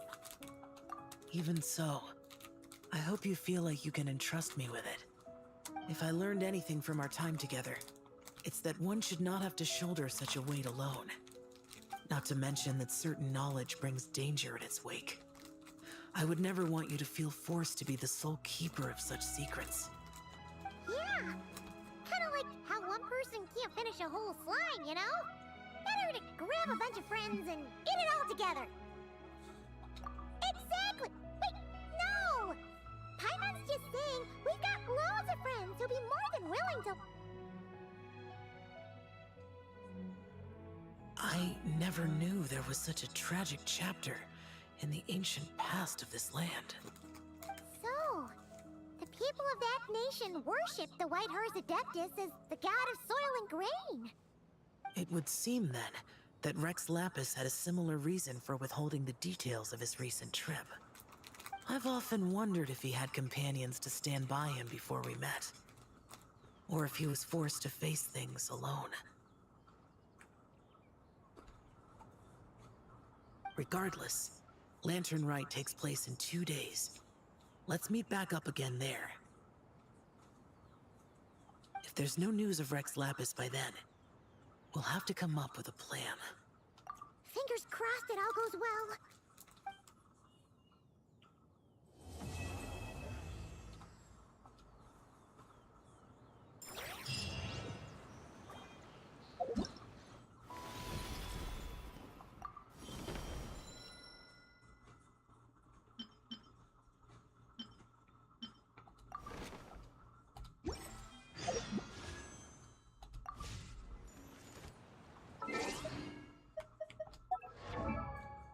Now I've been getting leveling up books and stuff, so I'm gonna go see who's the next close to being leveled up.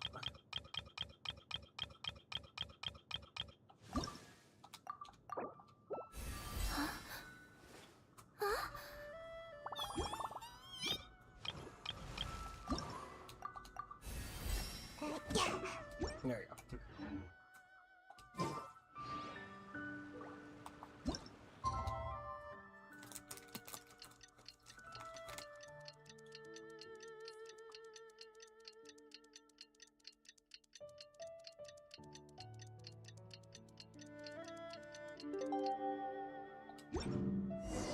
It's time to meet back up with Shao. Let's head to Mount Outside.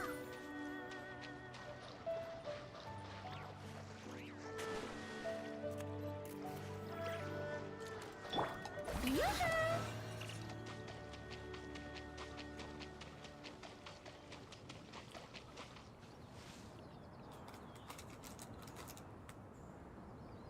Xiao! Cloud Retainer! Madam Ping!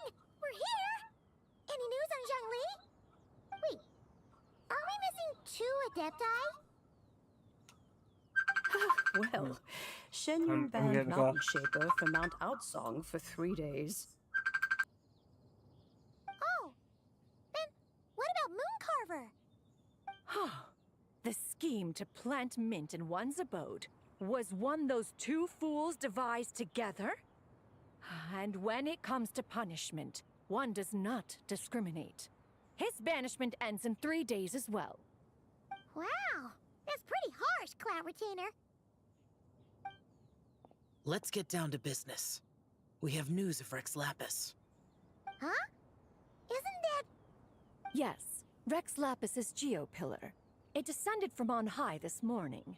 He must have sent it for a reason, but it does not respond to our touch. So, what does it mean? Is he in trouble? Not necessarily. It could be a message only a specific person is meant to receive. Traveler, you alone spoke to Rex Lapis before he left. Oh, so it must be for the Traveler. Give it a try.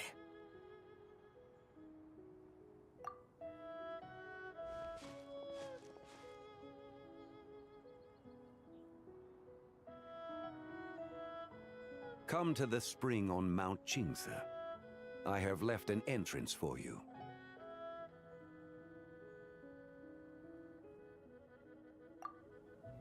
Well,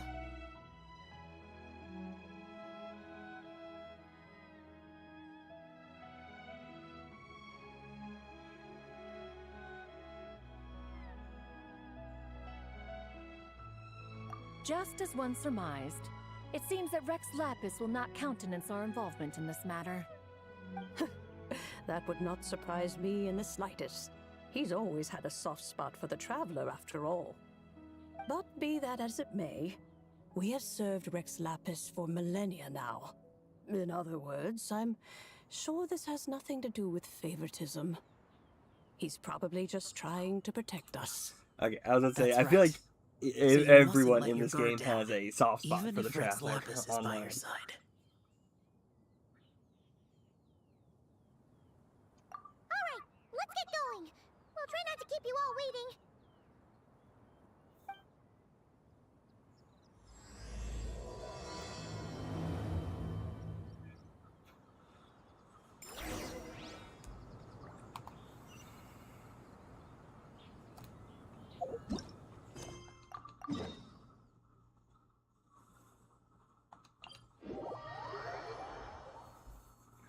Ow, what the fuck? Bastard.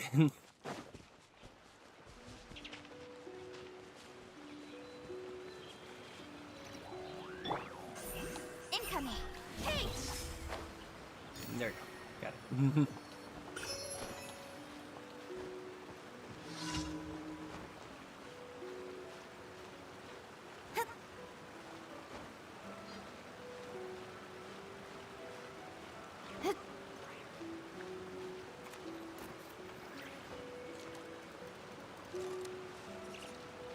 Keep your eyes peeled. He should be around here somewhere.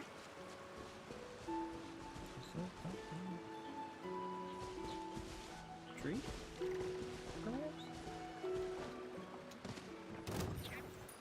That's not what I wanted at all.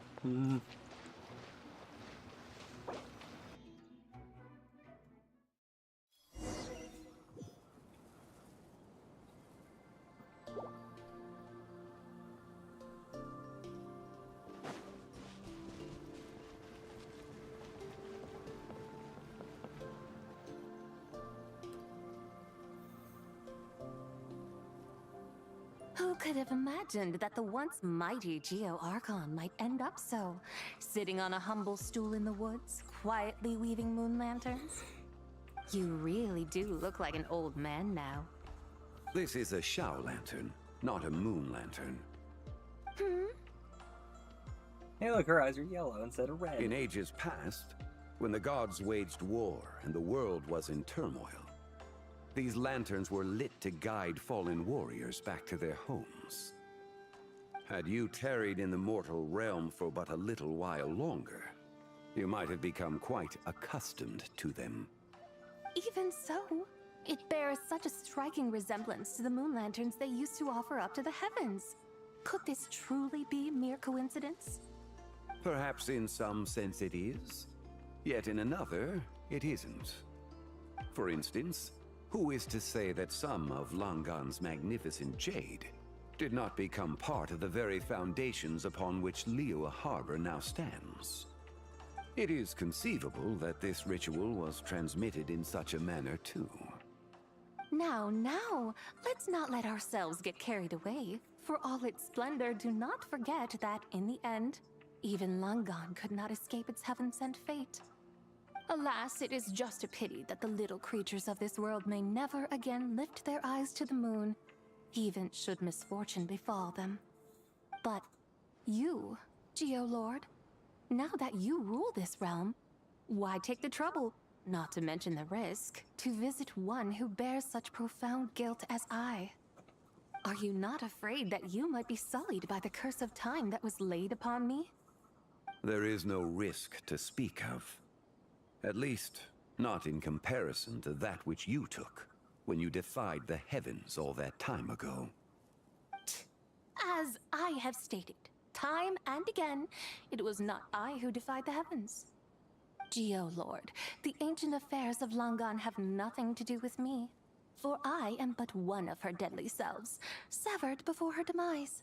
My name is not Zebai, but Zichao. Surely you did not take us for one and the same, solely on the basis that we may all assume the form of white horses?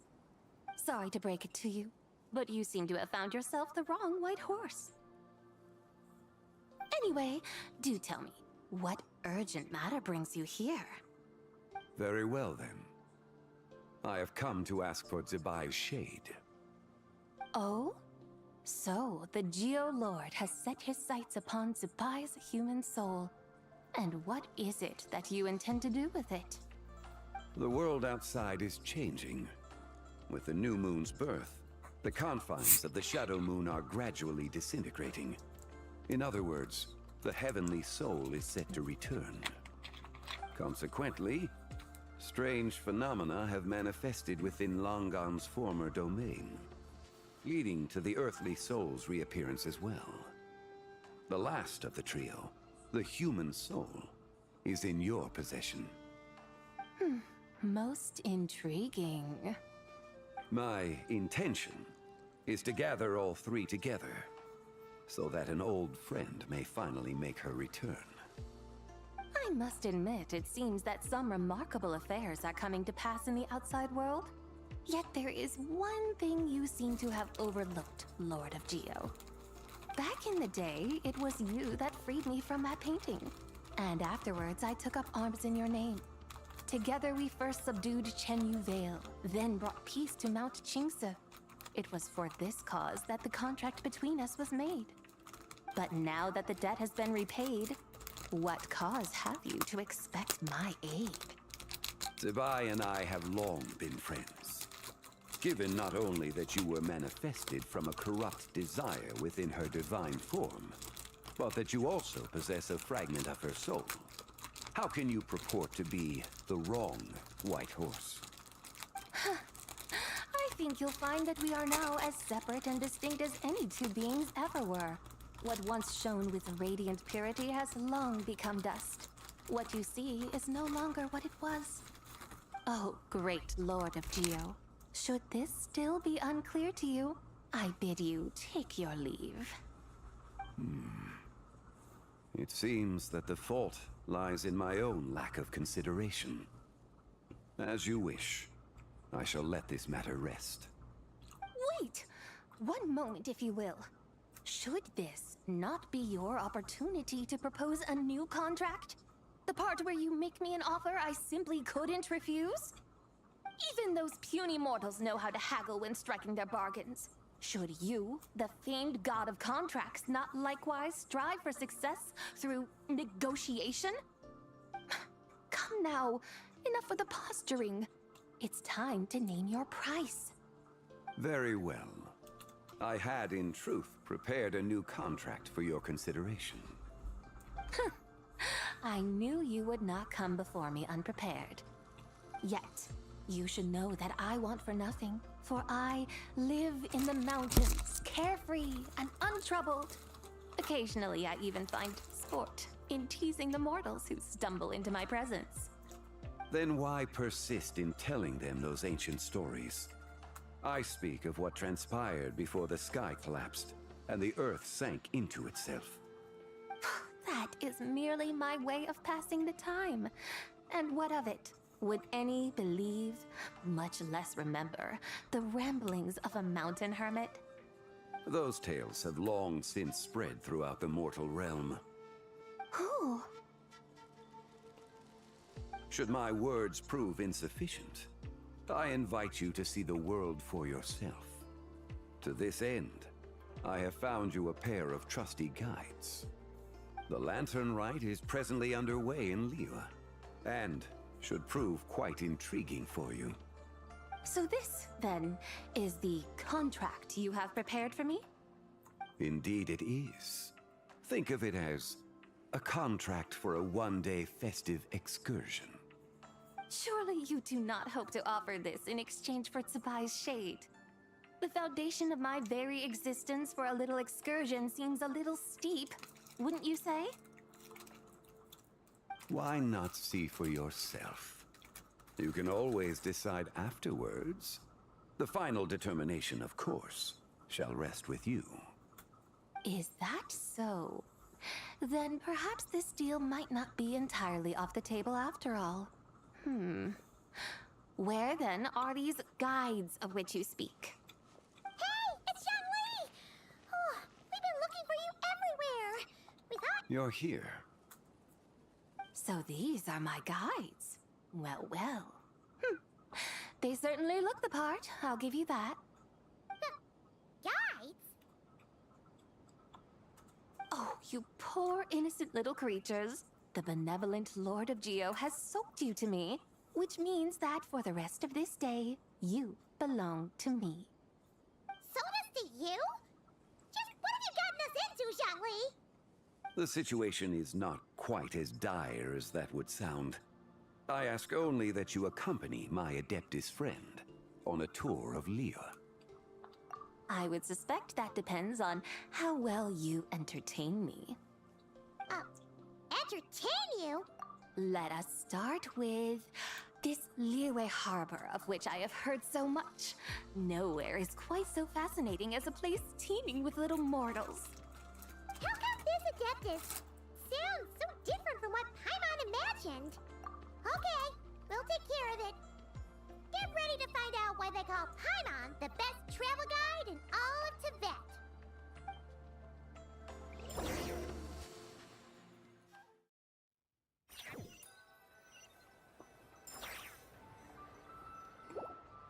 Look! We've arrived at Liyue Harbor. Not only is it Tibet's busiest port, it's also the beating heart of Liyue. So, dear Madam Adeptus, where would you like to go first? With humble fare and wine to sip, in comfort clothed and soul at ease, one eats, and all the heart's ills cease. So we're heading straight for the good stuff? Well, you're in luck, because Paimon's an expert when it comes to food. There are two main cooking styles in Liyue. Li cuisine, which is all about mountain delicacies, and Yue cuisine, which is centered on seafood. The most famous restaurants are Liyue Pavilion and Shinyue Kiosk. Oh, now Paimon's starting to drool. Yes, our only option is to go try them both. 2 meals back to back. Both sound like excellent options to me. Are these the kind of establishments that most people might visit on a regular basis? Not exactly. Both Li cuisine and Yue cuisine are known for their pricey ingredients. Definitely not what you'd call the budget options. But don't you worry about that. Just think of it as Zhongli's little treat. Come on, aren't you supposed to be pals with Hu Tao? I'm sure we can afford to spend a little more of her mora at least. Hey! All Paimon wants is to provide our Adeptus with the best possible experience here. Don't you want that too? Both certainly sound like worthy choices. Just now, though, I happened to see a porter pass this way. Where might individuals like him go to eat? A hungry porter, huh? Yep. Nothing fancy schmancy there. Just tasty dishes made with simple ingredients in a variety of different styles. Most importantly, it's great value for money, too. No wonder everyone loves it, huh? Oh, and the owner happens to be a good friend of ours, too. One mean restaurant. Yes, even the name itself feels lively and down to earth. All right, let's make it our first stop. Yippee! That's a great choice, too. Alrighty, let's head over there right away. Paimon can't wait to dig in. Wamin Restaurant, here we come.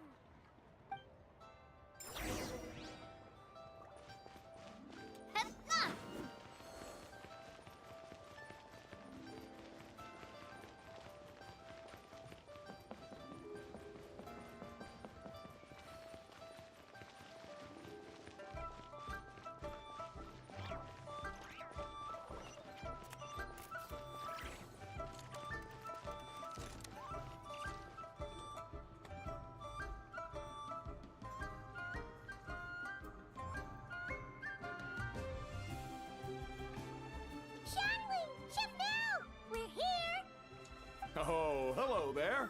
What a surprise to see you two. Welcome, welcome.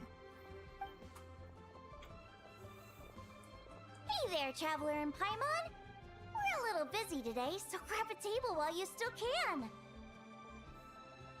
But don't think I've met this lady before. Is she a new friend?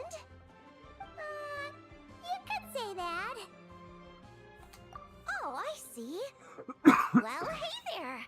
A friend of the Traveler's a friend of mine, too. Don't worry, we'll take good care of you. Just order whatever you want, it's on the house. By the way, I'm Zhangling. I cook here at Wanmin Restaurant. What's your name? Miss Xiangling, have you ever heard of the White Horse Adeptus? Of course. What about her? I am her, and she is me. Huh? You mean you're an Adeptus? Oh, you young'uns crack me up. Come on, Xiangling. You've got to keep up with the times. Haven't you heard of cosplay? It's like a role-playing game where you dress up as famous characters and pretend to be them. Seriously, it's all the rage, and it looks like this young lady is quite the expert. Your friends sure keep their fingers on the pulse, huh, Traveler? Wow, Dad. Didn't know you were so tuned in. But how come I haven't heard about it?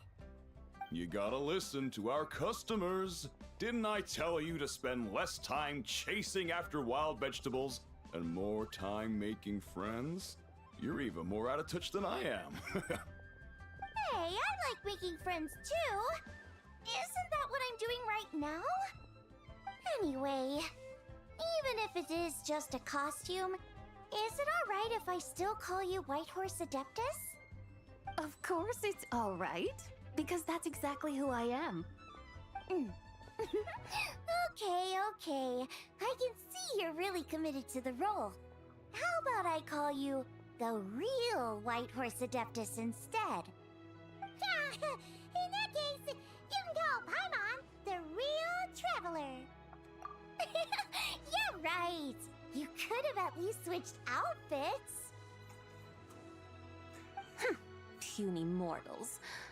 Nevertheless, I suppose it might be amusing to indulge in your little charade for a while at least. All right, go grab yourselves a table. I'll come take your order in a bit.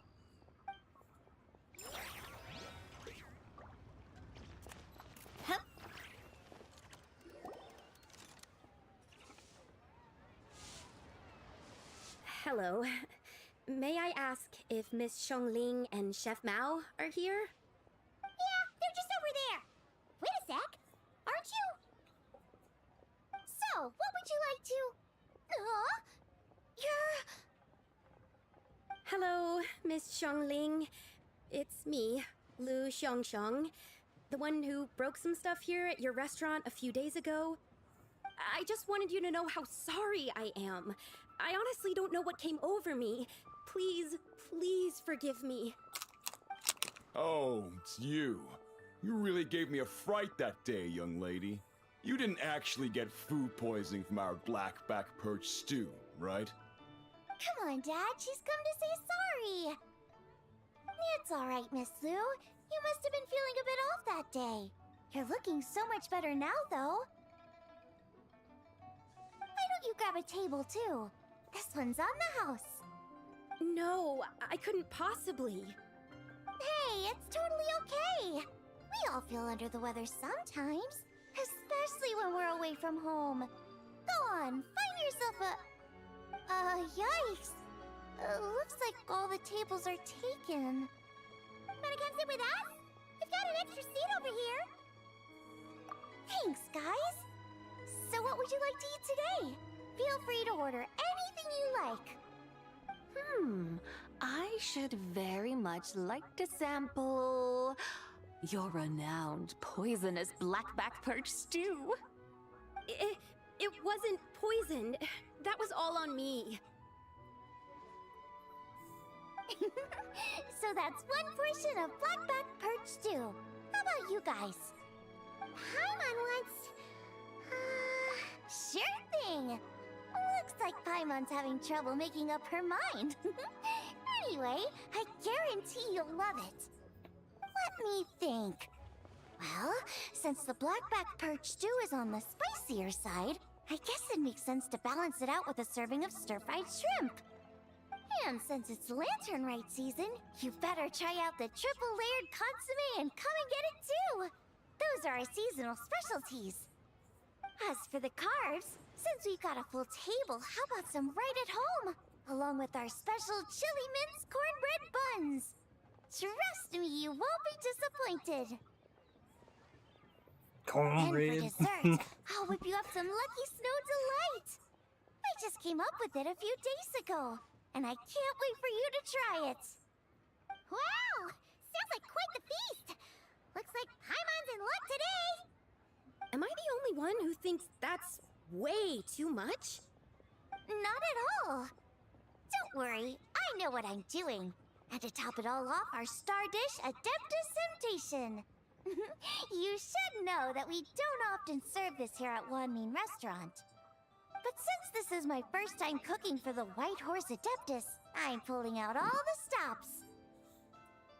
Okie dokie, just sit back and relax. I'll have your dishes out in no time. Hold on. Did I just hear Miss Xiangling mention the White Horse Adeptus? You did indeed. And you're looking right at her. That's a joke, by the way. She's cosplaying. Oh, I see. Phew, almost believed you there for a moment. Tell me, little one, what business might you have with the White Horse Adeptus? It's a long story. Basically, a while back, I took part in an archaeological dig over at the chasm. While we were there, we discovered a number of relics. Yeah, like a bunch of Our fatigue guys. findings show that they date back to the era of Long Gone, an ancient nation whose people are said to have been the ancestors of some of the modern-day inhabitants of Chenyu Vale. And why might such matters concern the White Horse Adeptus? Because some of those relics not only seem to contain textual references to her, but even depictions of what she looked like. There have long been legends claiming that the White Horse Adeptus was a deity of that era, but there are plenty of other theories out there too. If I could just locate some more detailed records, I'm sure we'd be able to find out so much more. So you're into history? Well, to tell you the truth, I actually joined the archaeological team by sheer accident.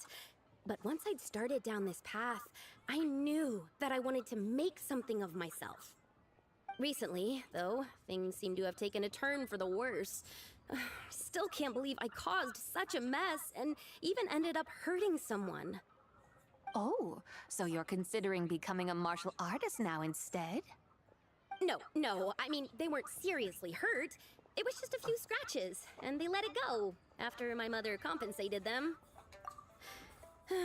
Either way, my career is pretty much over.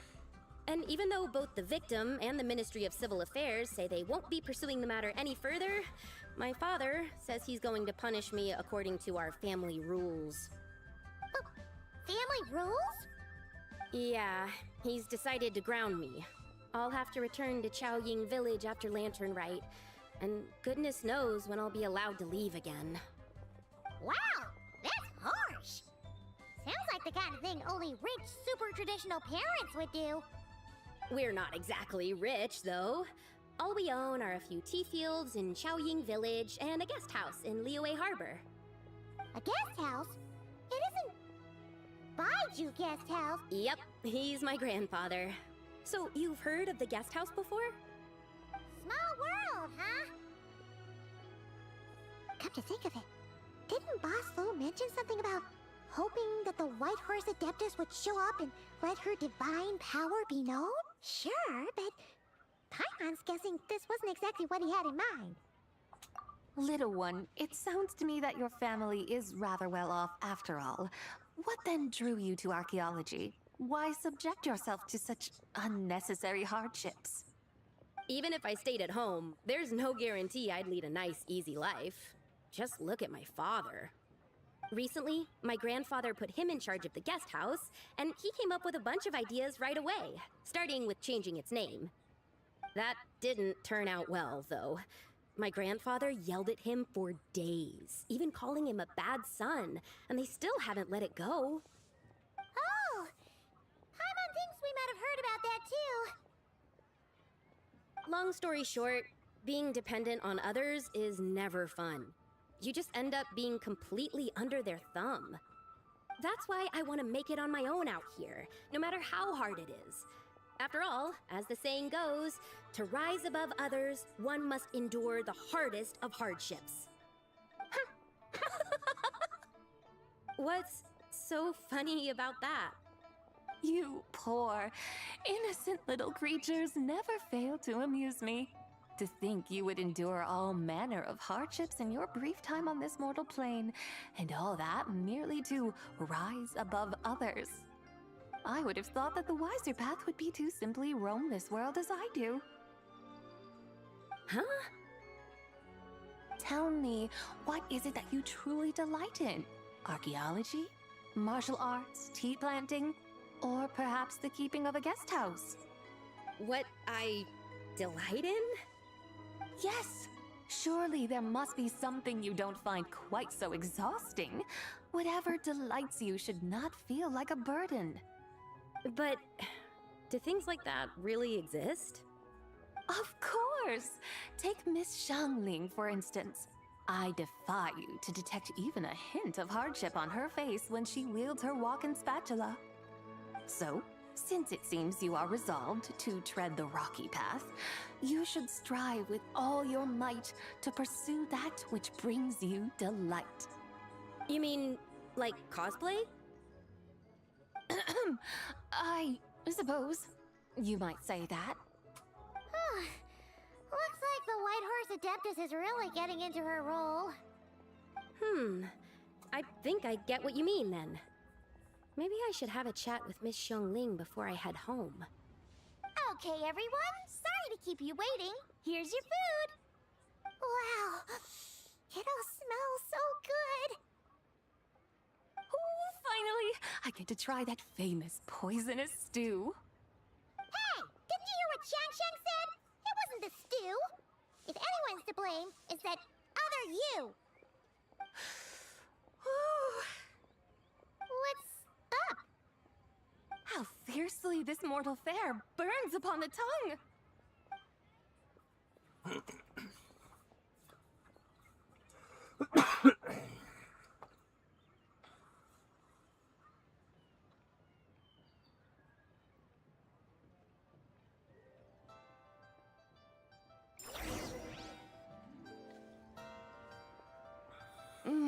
Most satisfying as poisonous stews go.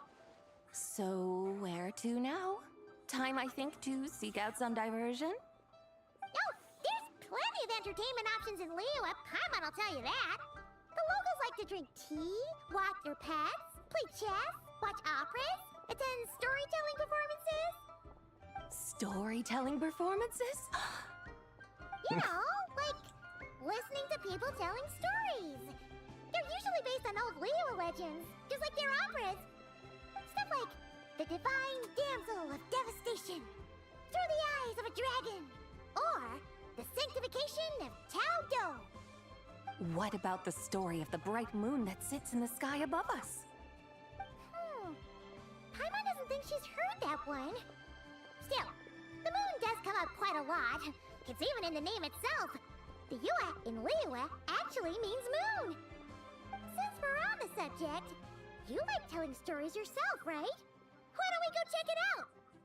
In that case, I'll have to trouble the two of you to lead the way. Awesome! Let's go! Third round knockout, here we come!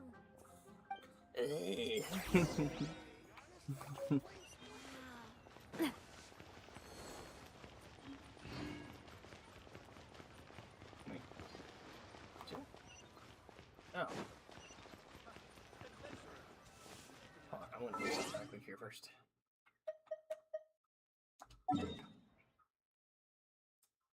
Because I'm gonna go turn in that thingamajig I picked up earlier.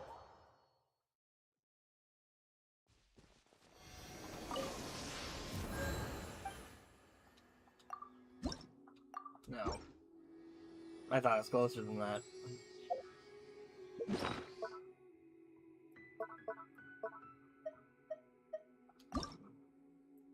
Yeah, don't have anything. Okay,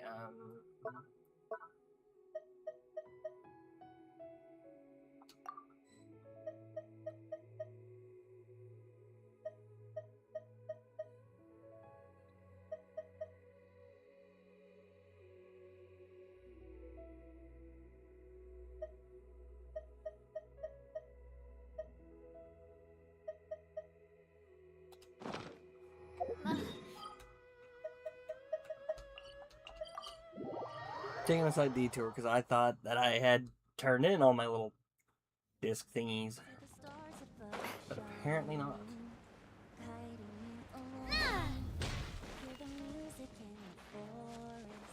As you make your journey home, when the nights are getting colder, and when you lose your way, feel my hand upon your shoulder, and remember you're not alone. Oh, it's still called Radiant Spin Crystal 176. Summer wine on the breeze, the lanterns soaring over the sea.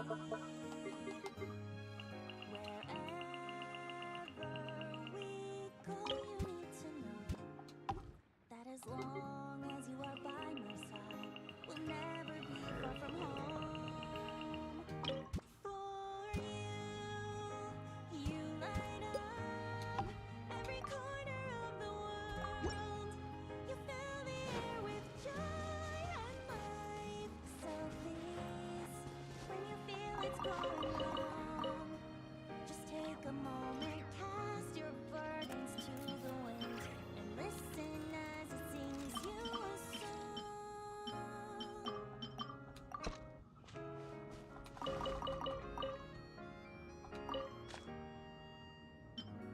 Long days that turn into sleepless nights.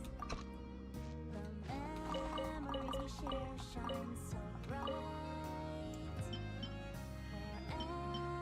Wherever we go, you need to know that as long as you are by my side, we'll never be far from home. For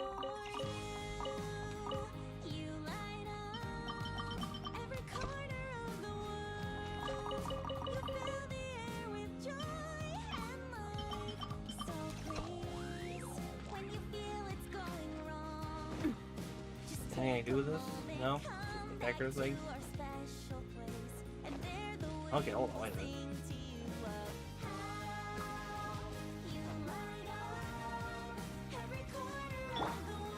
Don't blink!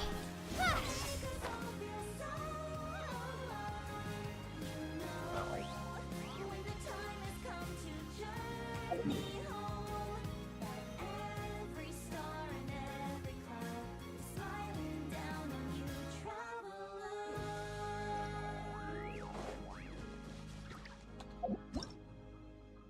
I'm gonna put some.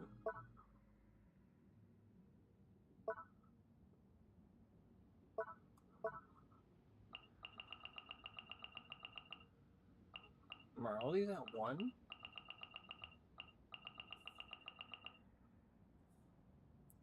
Except for these ones. Yeah, these are already on there. Wow.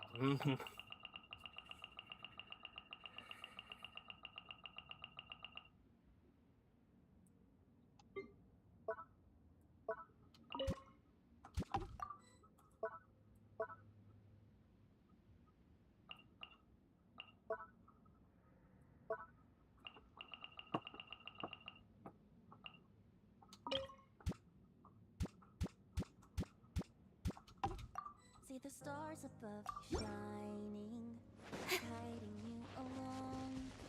Hear the music Perfect. in the forest as you make your journey home. When the nights are getting colder, then when you lose your way, feel my hand upon your shoulder, and remember you're not alone. The scent of summer wine on the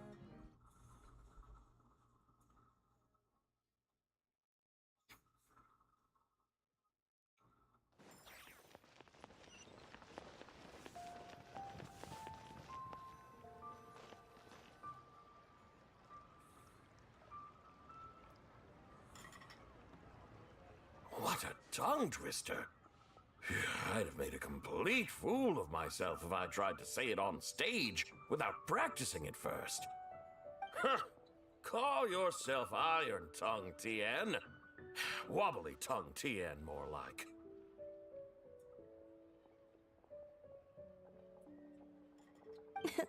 I used to have that problem a lot. But if you just take your time to grasp the meaning and commit it to memory, you'll be able to say it smoothly in no time. You're right, Miss Yoon. I'll give it another try. Hey, Yunjin! Fancy seeing you here! What are you two talking about? Ah, Traveler and Paimon, we meet again. And who, may I ask, is this? You may call me the White Horse Adeptus. The White Horse Adeptus? She's not really an Adeptus. I see. Well, it certainly looks like a lot of fun. Oh, funny you mention it. This type of thing is actually something I'm quite familiar with. Once, to perform Through the Eyes of a Dragon, I decided to imagine that I was Rex Lapis himself. Sounds like you just wanted an excuse to feel all big and powerful. Hey, that's... You just don't understand how inspiration works. You're one to talk. Paimon's traveled all over with the Traveler, and she's seen things that would make your jaw drop. All right, then. Since you claim to be so knowledgeable, why don't you prove it by reciting an ancient poem? An ancient poem? Which one? Ha! See? You mean to tell me you've never even heard of the ancient poem called An Ancient Poem? What kind of a title is that? Quit teasing, Paimon. We only just found out about that ourselves. He's talking about the writing on those ancient relics. When we first saw it, we couldn't figure out what it all meant. So in the meantime, we decided to just refer to it as an ancient poem. However, thanks to the painstaking work of the scholars who were tasked with decoding it, it seems like that's exactly what it was. Or rather, an ode offered in veneration of the moon and the White Horse Adeptus. Oh yeah! Didn't Kuching mention that before? It's got something to do with Longon, right? That is correct. The Ministry of Civil Affairs has issued a notice stating that, although it is true that the moon may disappear tonight, we should be in no danger. In other words, there's nothing to fear. But if you're worried, we can always take a leaf from the Book of the Ancients. By reciting this poem, I mean, and calling for the White Horse Adeptus's aid. If we do that, I'm certain she'll protect our moon and keep us safe. Oh, seriously? Paimon has to get a look at this.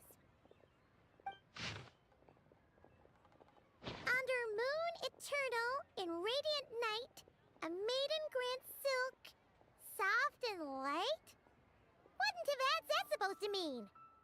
Under moon iridescent, in night divine, blah blah blah, something cloth so fine. Something about fields being plowed, something else about seeds being sown from the earth. Seriously? What is this? The fields are plowed, the seeds are sown, and from the earth, life is grown. Whoa! You did that without even looking! Bravo! Bravo! We have an expert in our midst. Looks like this young lady really does know her role inside out. If I didn't know any better, I'd have taken her for the real deal. That's because I am the real deal. That's the spirit. This is exactly the kind of mindset I was talking about. Behold, mortals, I am none other than the indomitable Rex Lapis himself. Kneel before my godly splendor. Believe me, young lady, I know exactly why you do it. Back in the day, I was just like you. I must say you are rather amusing as mortals go. Miss White Horse Adeptus, it is a great pleasure to make your acquaintance today. I have some questions regarding the poem, and I was wondering, perhaps, if you might be able to shed some light on it? You want me to explain the full meaning of its verses? Your guidance would be much appreciated. Fascinating. Huh. Tell me, do all the people of Liyue still express such reverence for the ancient ways? Well, it's true that we hold a deep fondness for our history, but it is hardly our only pursuit. One of my good friends, for instance, is even more devoted to the modern Fontanian art of rock and roll. Exactly! And don't forget, great practitioners of the role-playing arts walk among us too. People like me and you, young lady. Yes. So rather than placing too much emphasis on our reverence for the ancient ways, it might be better to say that here in Liyue, 100 passions bloom, each with a voice of its own. I see. Then, I suppose it wouldn't do any harm for me to enlighten you. In truth, it is but a simple poem of blessings. Its meaning is this. As the eternal moon rises in the night sky, a maiden adorned with lustrous jade descends upon the earth. She blesses the kudzu vines and mulberry leaves, so that they may be used to make coarse cloth that is nevertheless soft, light, and comfortable to wear. As the iridescent moon rises in the night sky, a maiden adorned with lustrous jade descends upon the earth. She blesses the kudzu vines and hemp, so that they may be used to make fine, luxurious cloth. As the frost moon rises in the night sky, a maiden adorned with lustrous jade descends upon the earth. She blesses the mugwort and artemisia, so that they may be perfect for divination. So she really did come down from the moon? She shows the people how to use the plow and spade to purge the land of weeds, till the soil, and heap up the earth to make it fertile. Then with the hoe, she teaches them to sow their grain, bestowing the promise of life upon every seed. She blesses the millet and the beans, ensuring that their stalks and vines stretch forth without end. She graces the wheat and the rice, so that their heavy heads are filled with plump, glistening grain. Sounds like she's a real pro at all this farming stuff. The fruits of the field are harvested and brewed into sacred wine for honored guests. This we reverently present to the divine maiden, with every ceremonial step flawlessly observed, so that she may witness the depth of our piety and respect. Oh, divine maiden, how can your graceful presence in the sky not seem like that of a fairy descending from the heavens? Oh, divine maiden, how does your pure and radiant form not resemble the guardian spirit of our land? I send my heart's desire, ascending to the heavens, beseeching you to grant us good fortune and blessings in the coming year. Huh? So, that's what it's supposed to mean? I find myself speechless, moved beyond the power of words to convey. Oh, young lady, you have shown me the heights to which a true role player might aspire. A truly remarkable performance. I did not anticipate that anyone could unravel this poem with such depth and clarity, and so soon after the Ministry of Civil Affairs noticed, too. I'd even begun to consider myself somewhat versed in the matter, but as they say, there's always someone more knowledgeable out there.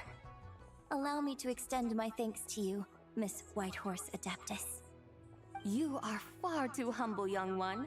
I must confess, it is I who have been surprised, not only by you, but also by this Liyue harbor of the present day. Ah, so you're not from Liyue. And what, may I ask, has surprised you about it? Oh, it's nothing really. Just some old memories scattered here and there. Very well, my guides. I suppose it is time we set forth on the next part of our excursion. I'd like to go see that wharf now. What say the two of you? No problem! We'll take you wherever you want! Oh, leaving so soon? Before you go, allow me to introduce myself.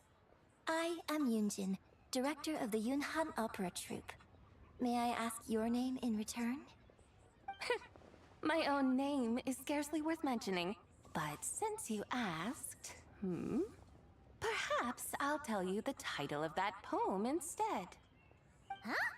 So, it isn't actually called an ancient poem? Of course not. Its real title is Odes of Long Zabai. Odes of Long Zabai. All right then, until we meet again.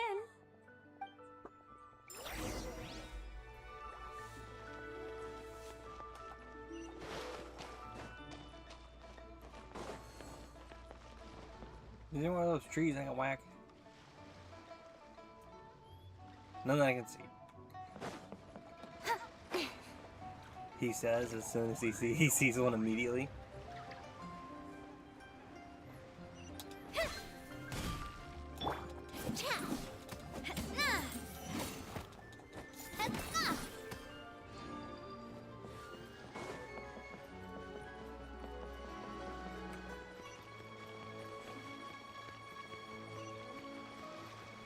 Wait, what is my that I made?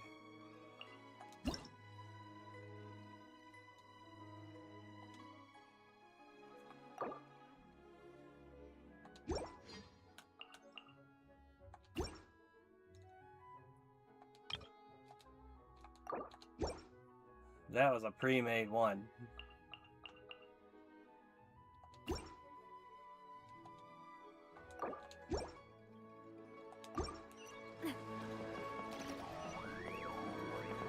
Hey look, it's a butter bucket. Never mind, it's not.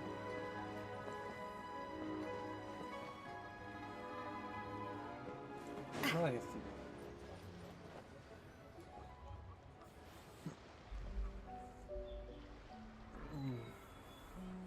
Hey, Ganyu! I almost forgot to mention. On my recent trip to Notcry, Also, I'm just I gonna came say, across I don't know something how really anybody feels about this, fascinating but I'm in just the gonna say, I Frostmoon think Scion's Yonfei's library. hotter than Ganyu. I found records in the collection of another divine envoy living on the moon. A divine envoy on the moon? You don't think it could have been referring to the White Horse Adeptus too, do you? No way to say for sure. Still, the similarities between our legends are intriguing, to say the least. Isn't it amazing? Especially when you consider how far apart we are. It truly is. We might live in different lands, but when we look up at the night sky, we all see the same moon and stars. Right? It's like we're all bound together, no matter where we are. When you think of it like that, it's almost as if our friends from other nations will be right here celebrating with us. Isn't that a wonderful thought? No wonder you were so excited to go see the giant lantern when you first got back. Sounds like you're a real fan of the White Horse Adeptus, huh? I guess you could say that. Just a pity she's so elusive. Even Granny's never met her, you know? Maybe she really is just a legend after all. Hey, Yanfei and Ganyu! Trust, Paimon. The White Horse Adeptus is as real can be. Huh? Oh, look! It's the Traveler and Paimon! Feels like I haven't seen you two in, like, forever. Happy Lantern Rite. It's so good to see you again. Hey, you two. Happy Lantern Rite. Did I hear you right just now, Paimon? Does that mean you've actually seen the White Horse Adeptus? She has indeed. And now, so have you.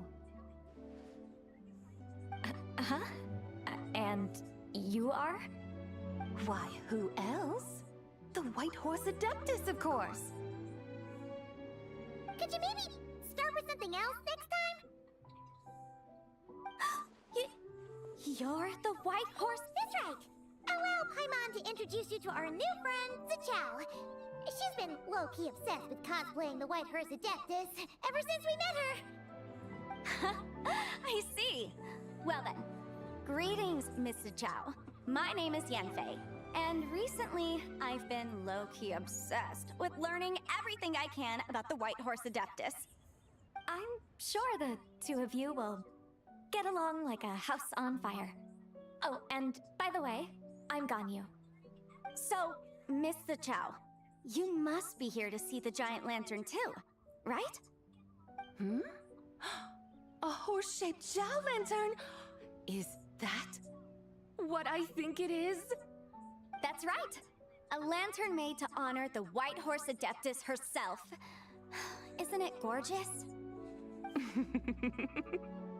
Huh? What are you laughing at? Both the lantern and myself. What do you mean? Oh, this lantern truly is an artistic masterpiece. But tell me this, have any of you ever seen a horse before? Come to think of it, Paimon can't remember ever actually seeing one herself. Oh, this horse appears to be mid-trot, but it has adopted what is called a lateral gait, where the legs on one side of the body move together in unison. A rather rare sight indeed.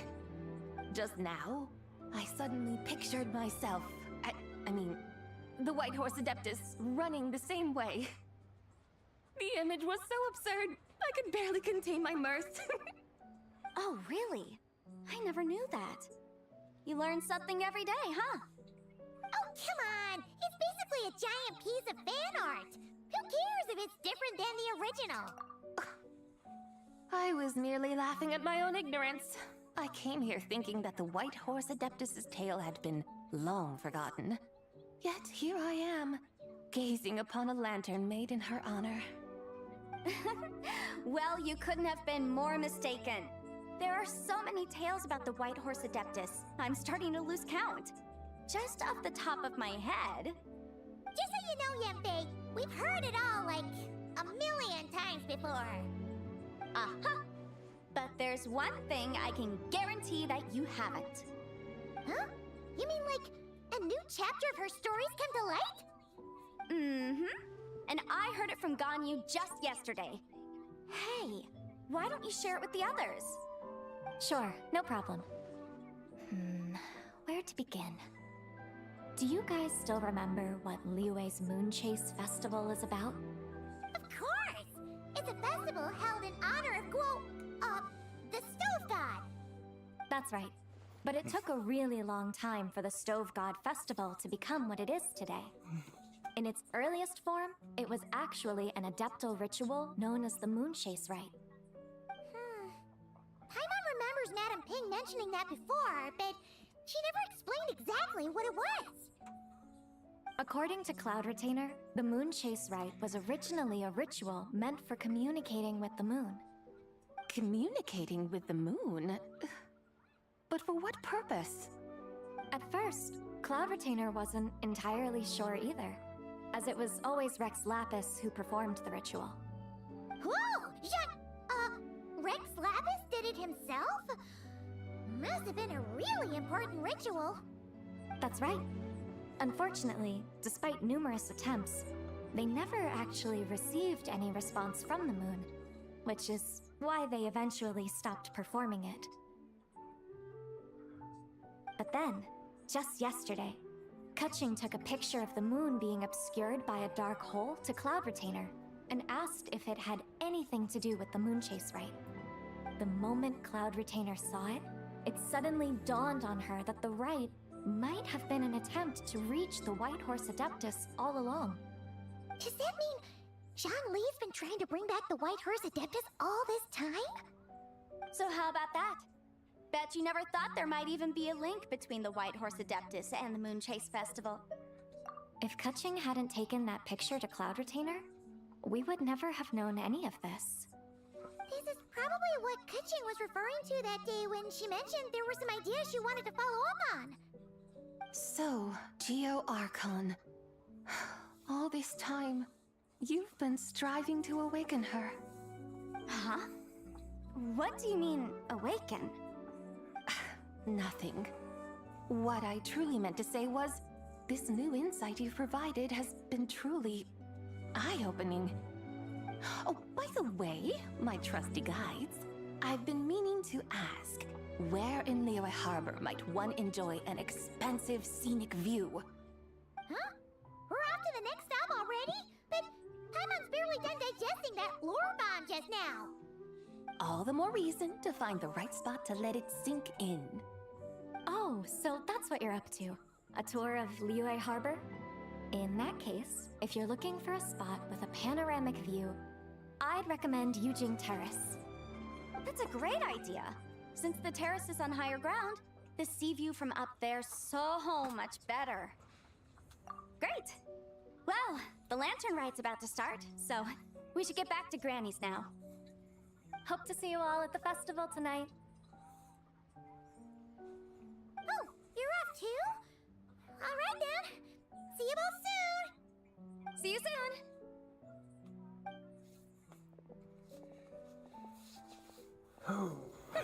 Very well, my guides. What are we waiting for? Okay, you're the boss. Yujing Terrace it is. After all, the customer's always right. Something else you needed to do? Oh, Paimon likes that idea. And what, may I ask, is a photo? It's this awesome invention that lets you record moments in the blink of an eye. Except, you've gotta try not to actually blink. Oh? What must I do in preparation then? Nothing. All you gotta do is choose a pose. The Traveler will handle everything else.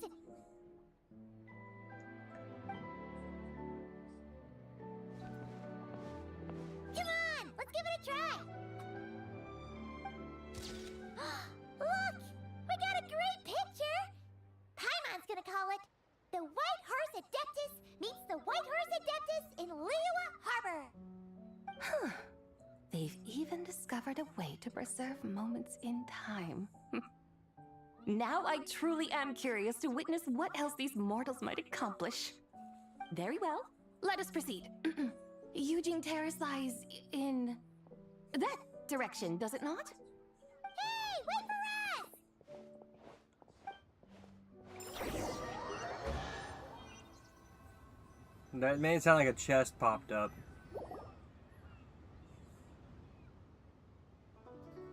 Truly a marvelous view if ever there was one. It seems the charm of this Liyue Harbor is only heightened by the sun's dying light. Chest. And soon, And that one people too. will start releasing their fall lanterns to mark the most important day of the year. Practically everyone will be with their friends and family, eating a big meal, chatting, and even setting off fireworks. Trust Paimon, it'll look even more amazing then. What do you say? Want to stay to see that? No need. Let us bring this weary day to a close. Weary day? You mean you didn't enjoy your tour? I had imagined you would arrange for me to witness some grand spectacle. Perhaps the descent of divine beings, the manifestation of the sacred before mortal eyes, or the appearance of a selfless hero come to aid the helpless and downtrodden. Or, should that not come to pass, then at the very least spend a little more coin. For that, it seems, is how one finds true enjoyment. Alas, but there was none of these. Instead, we merely filled our bellies, listened to tales, and gazed upon a crude imitation of my likeness. And now the sun begins its descent. What a day of quiet tedium. Well, we're so sorry. If we'd known that was what you wanted, we'd have done it all differently. It's all that Zhang Li's fault for not making the customer's requirements clear. Well, it's too late now. Do you still believe I would part with that soul fragment, now so intertwined with my very being?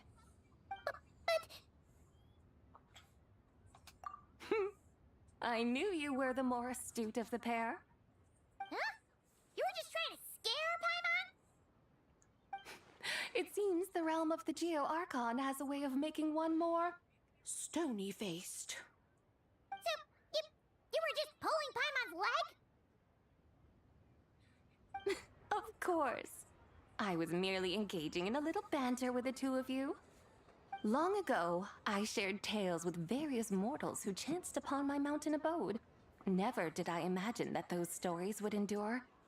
It seems I greatly underestimated them. Perhaps, as your Geolord said, A few pieces of ancient Langan's magnificent jade have truly become part of the very foundation of this land. So, you've decided to help us? Again, that goes without saying. I made up my mind some time ago now.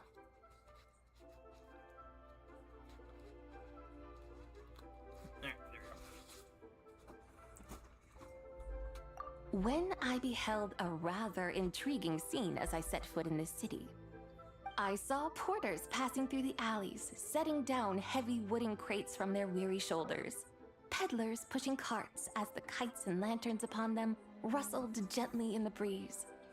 I saw cooks cooking, actors acting, scholars reading, soldiers marching, children playing, elders resting, officials officiating, and the common folk absorbed in this or that, reveling in the simple joys of life. Some, it seems, have already found that which stirs their hearts, while others continue to fret, troubled by uncertain futures. Yet, in this gentle and serene order, each holds fast to their anticipation, not only for the celebrations to come, but also for the first light of the morrow. Scenes I once yearned to behold now unfold before me, no longer in Langan, but in Liyue Harbor, thousands of years on. How wondrous is this mortal realm! Thank you, Whitehurst Adeptus! Thank you so much! Adeptus, Adepti, perhaps the singular art in which we are truly proficient is that of sequestering ourselves within the high mountains.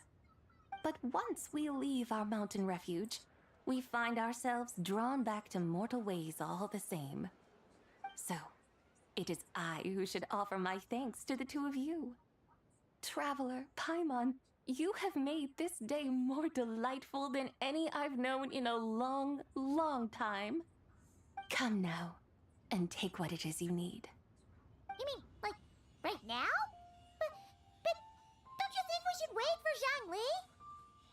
That won't be necessary. All things shall meet again in their time, for the waters know no rest, and the flowers their appointed season. One need not fear that life is but a journey of goodbyes.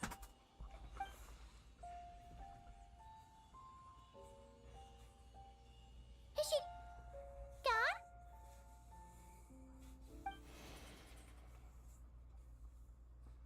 I don't remember what the eye color of the one that was in the sky was.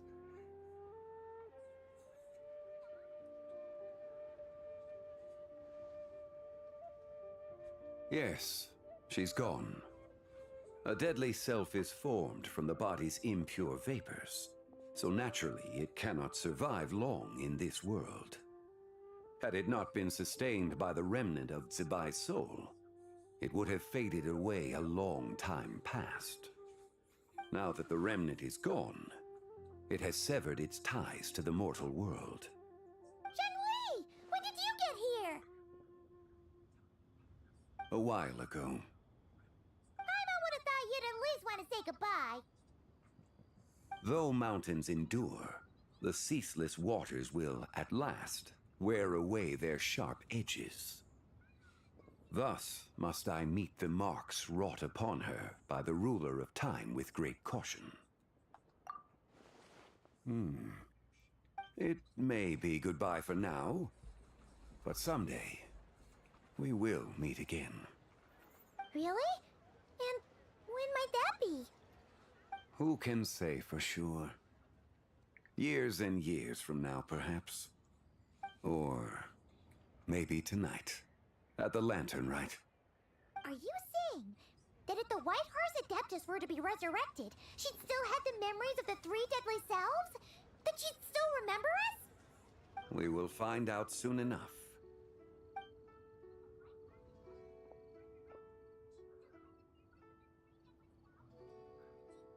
It is time. The rite is about to begin.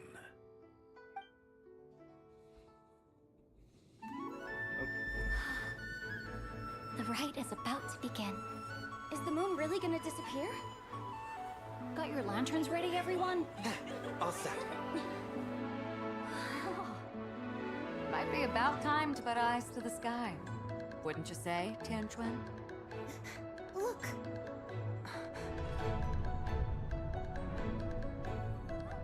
When the sun's out, eat the sun. When the moon's out, eat the moon.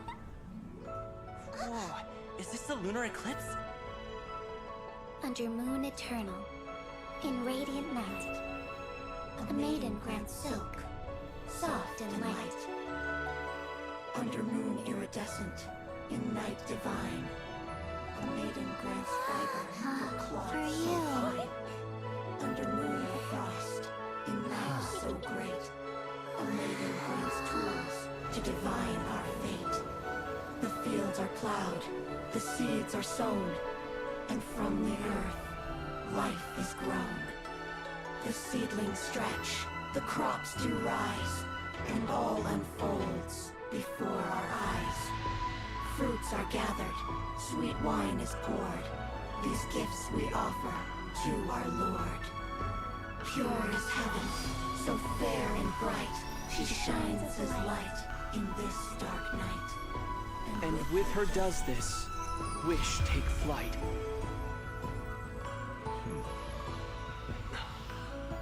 Devoted soul, scattered and unbound. Let this lantern guide you home. By its light be found.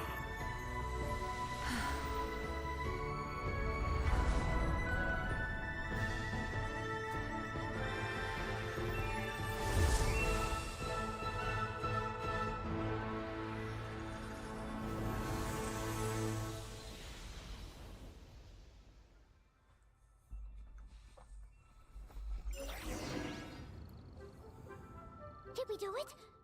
Do we finally get to meet the real White Horse Adeptus?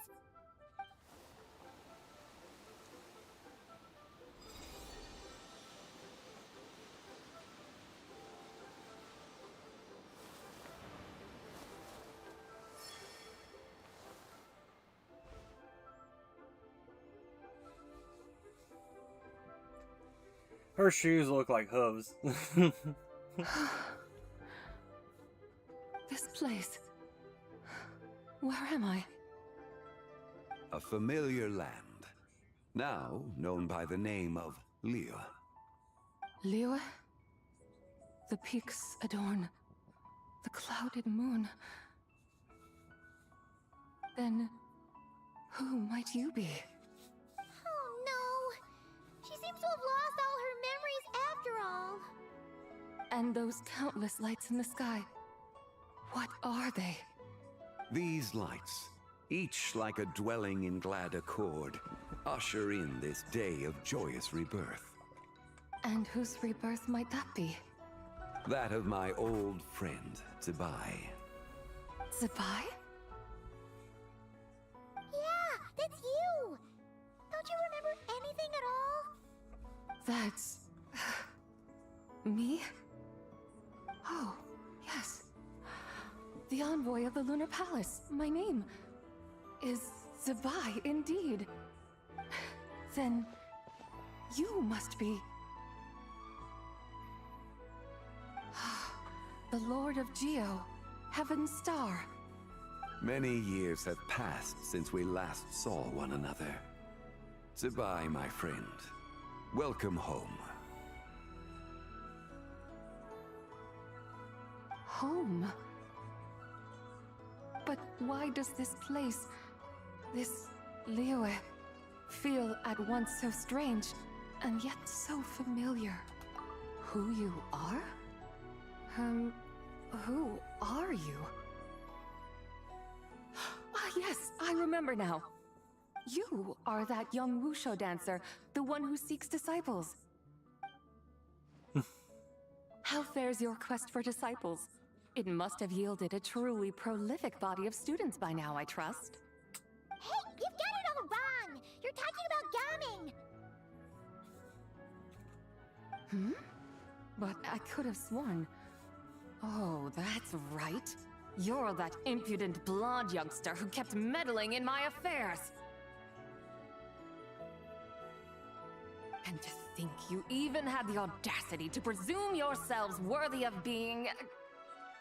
What was it again? Ah, yes, of being my guides. How very wonderful to see you again, my most faithful and beloved guides. I trust all has been well in my absence? Well, she finally got it right. But that sudden mood swing felt even weirder. It's like her head's packed full of slimes. It is possible that her cells have not yet settled. After all, they've only just been brought back together. It may be some time before she fully recovers. Huh? You mean, kinda like she's still half asleep? That I cannot say for certain. Perhaps a few days. Perhaps a few years. A few years? Mortal years are but a poor measure when divine beings tread the realm of dreams. Well, if you say so. Anyway, at least she's whole again, right? That already seems like a pretty good outcome to Paimon. Yes, there is little cause for worry. We need only wait and let time take its course. Say, what are those little creatures over there up to? Celebrating Lantern Rite, of course. And those lights up in the sky? Those are all Xiao lanterns. This year, each and every one of them carries a little wish inside. Lantern Rite. Then, may I join in too? Of course! Why else do you think we've been running around like headless chickens these past few days?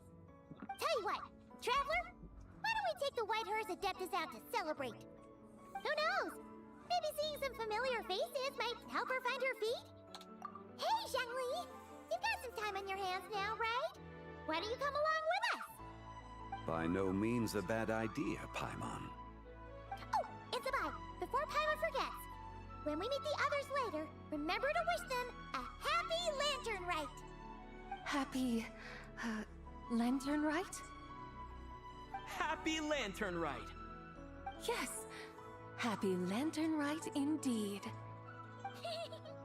Well then, let's go!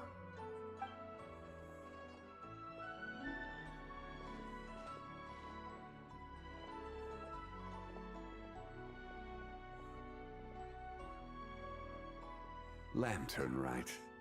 A night of joy, reunion, and moonlit blessings for all.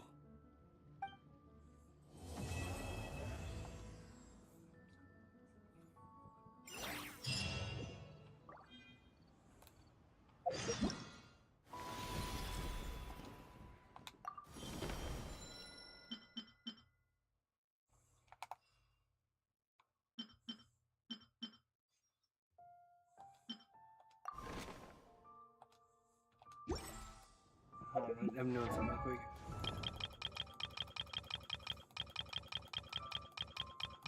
Where is the next person who could use some books?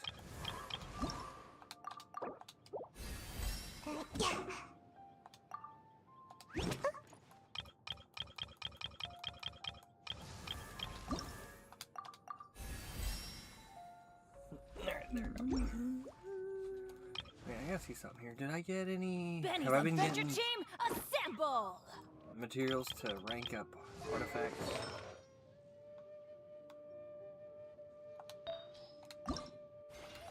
No, I have not.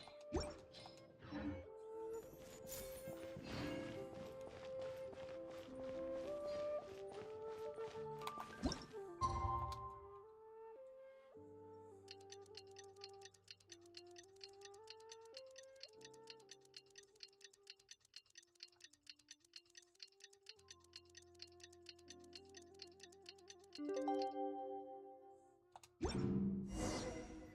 wonders how the White Horse Adeptus is getting along. Maybe we should check in on her? We can ask Zhangli where she is.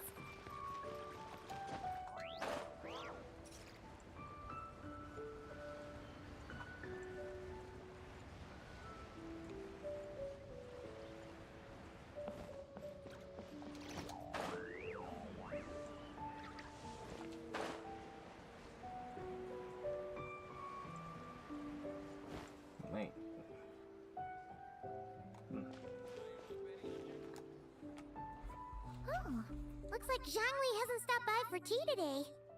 Hey, are you two looking for your friend? Try going up that way. Is Zhangli up that way? No, but that young lady who was dressed up as the White Horse Adeptus the other day is. She's your friend, right? I just saw her head toward Wanmin Restaurant. I was wondering why she was eating alone. But then you two showed up hot on her heels. Oh, what luck! We were just on our way to find her. But what's she doing at Wanmin Restaurant? Probably I eating have like no anyone else who idea. goes to a restaurant does. I said hello, but she completely ignored me. She couldn't have forgotten who I am, right? I mean, we're kindred spirits, aren't we? Maybe she's still half asleep, but her brain might be a little fuzzy. Oh, that makes sense. I was wondering why her eyes were so red. Her eyes were red? Oh, You young people, staying up all night because you think you're invincible. Look at your friend.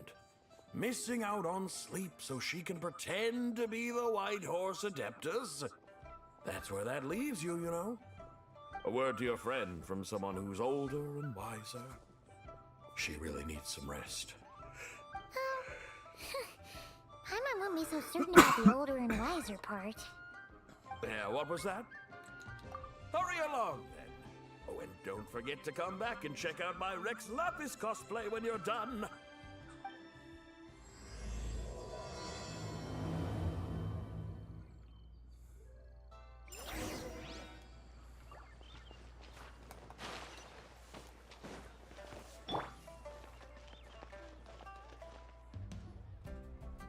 Where's the proprietor? Come out and see me at once!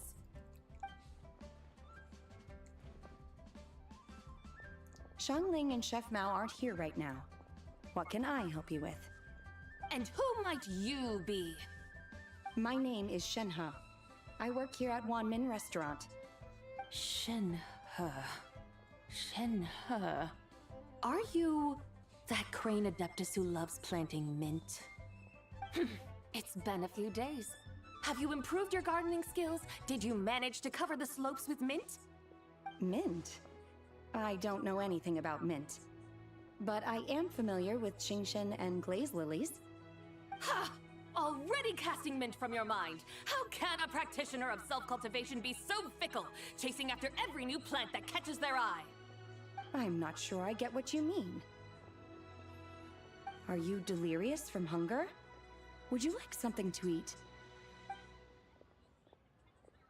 Shenhe! White Horse Zabai! So this is where everyone is! Traveler, Paimon. It's been a long time. Is this customer a friend of yours? Don't mind her, Shenhe. She's just a little cranky because, she didn't sleep well last night and she's only just woken up. Look how red her eyes are. I see.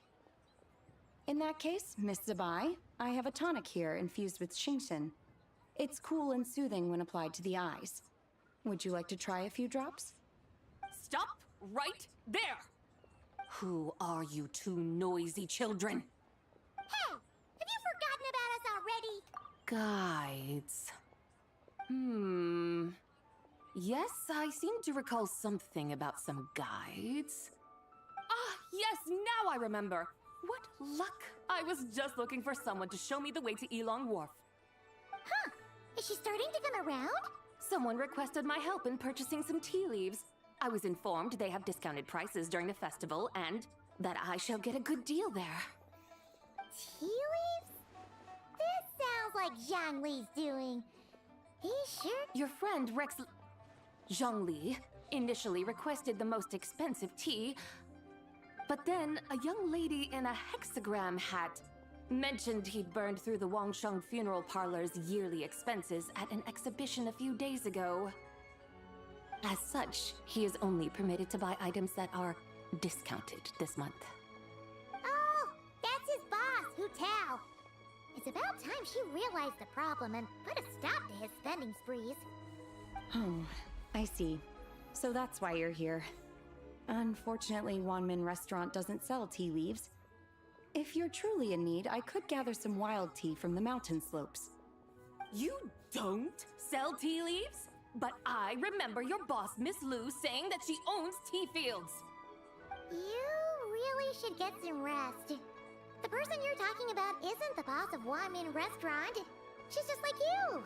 She came here to eat. Is that so? Life really is full of surprises. What surprises? Your brain really is as gooey as a pack of slimes. That would be excellent, my dutiful guides. Ah, yes, Miss Crane. I apologize profusely for my improper behavior just now. Please forgive me. I completely understand. Master often says that the human body is like a mechanism in need of regular maintenance. When a person cannot rest at night, they are sure to become irritable and on edge. Miss Crane, you appear reasoned and compassionate on the surface, yet I sense dark forces churning within your spiritual core. Those red ropes you wear are what bind them, am I correct? Huh. You can sense that? Indeed. I also sense that with your strength, you might try undoing one or two of those bonds when training. Untie Shen has ropes? Wouldn't that be risky? Though the use of red ropes to bind the soul is a wondrous technique, practitioners must eventually learn to break free from external aids and look within themselves for restraint. Master has told me similar things, but I am not ready yet. It still makes me sad that I didn't get her on her banner. Far enough. Then Need I a will Shen seek Hurry further run guidance from my master. next banner. If you still have doubts, you I can know it find won't me at the happen. Baiju guest house. I'll be taking up I'm residence gonna there put for a Varka while. on the banner, and I don't care about Varka. For now, my dutiful guides, let us be off.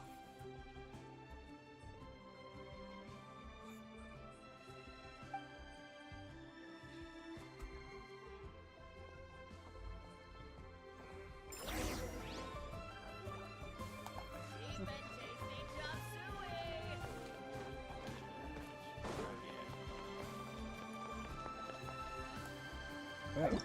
That's a... Hey. That's a long way away.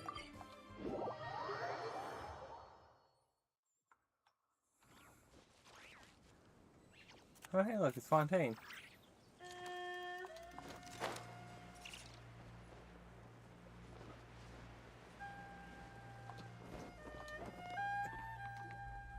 Are we going to Yilong Wharf?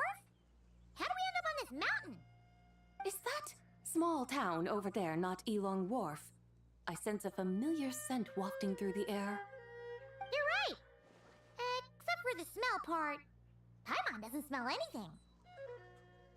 That is because this scent is the essence of jade, which can nourish the spirit.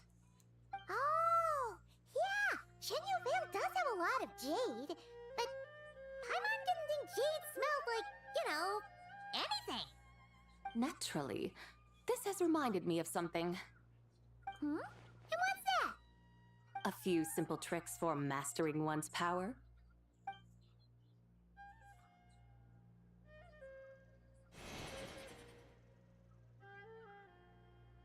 What is that thing? I'm sure you've been to Elong Wharf many times before, but I wonder if you've done so while cruising through the air. You've been such dutiful, dedicated guides, so allow me to offer this fresh experience as recompense. Please step in.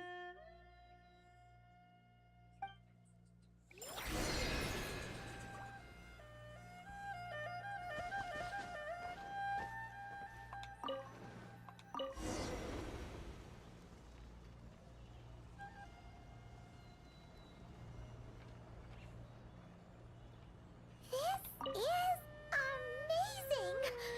Paimon feels just like an Adeptus flying through the sky! What is this thing? I created it from my memories of the chariot of the Lunar Palace. Many years have passed since I last laid eyes upon it, so there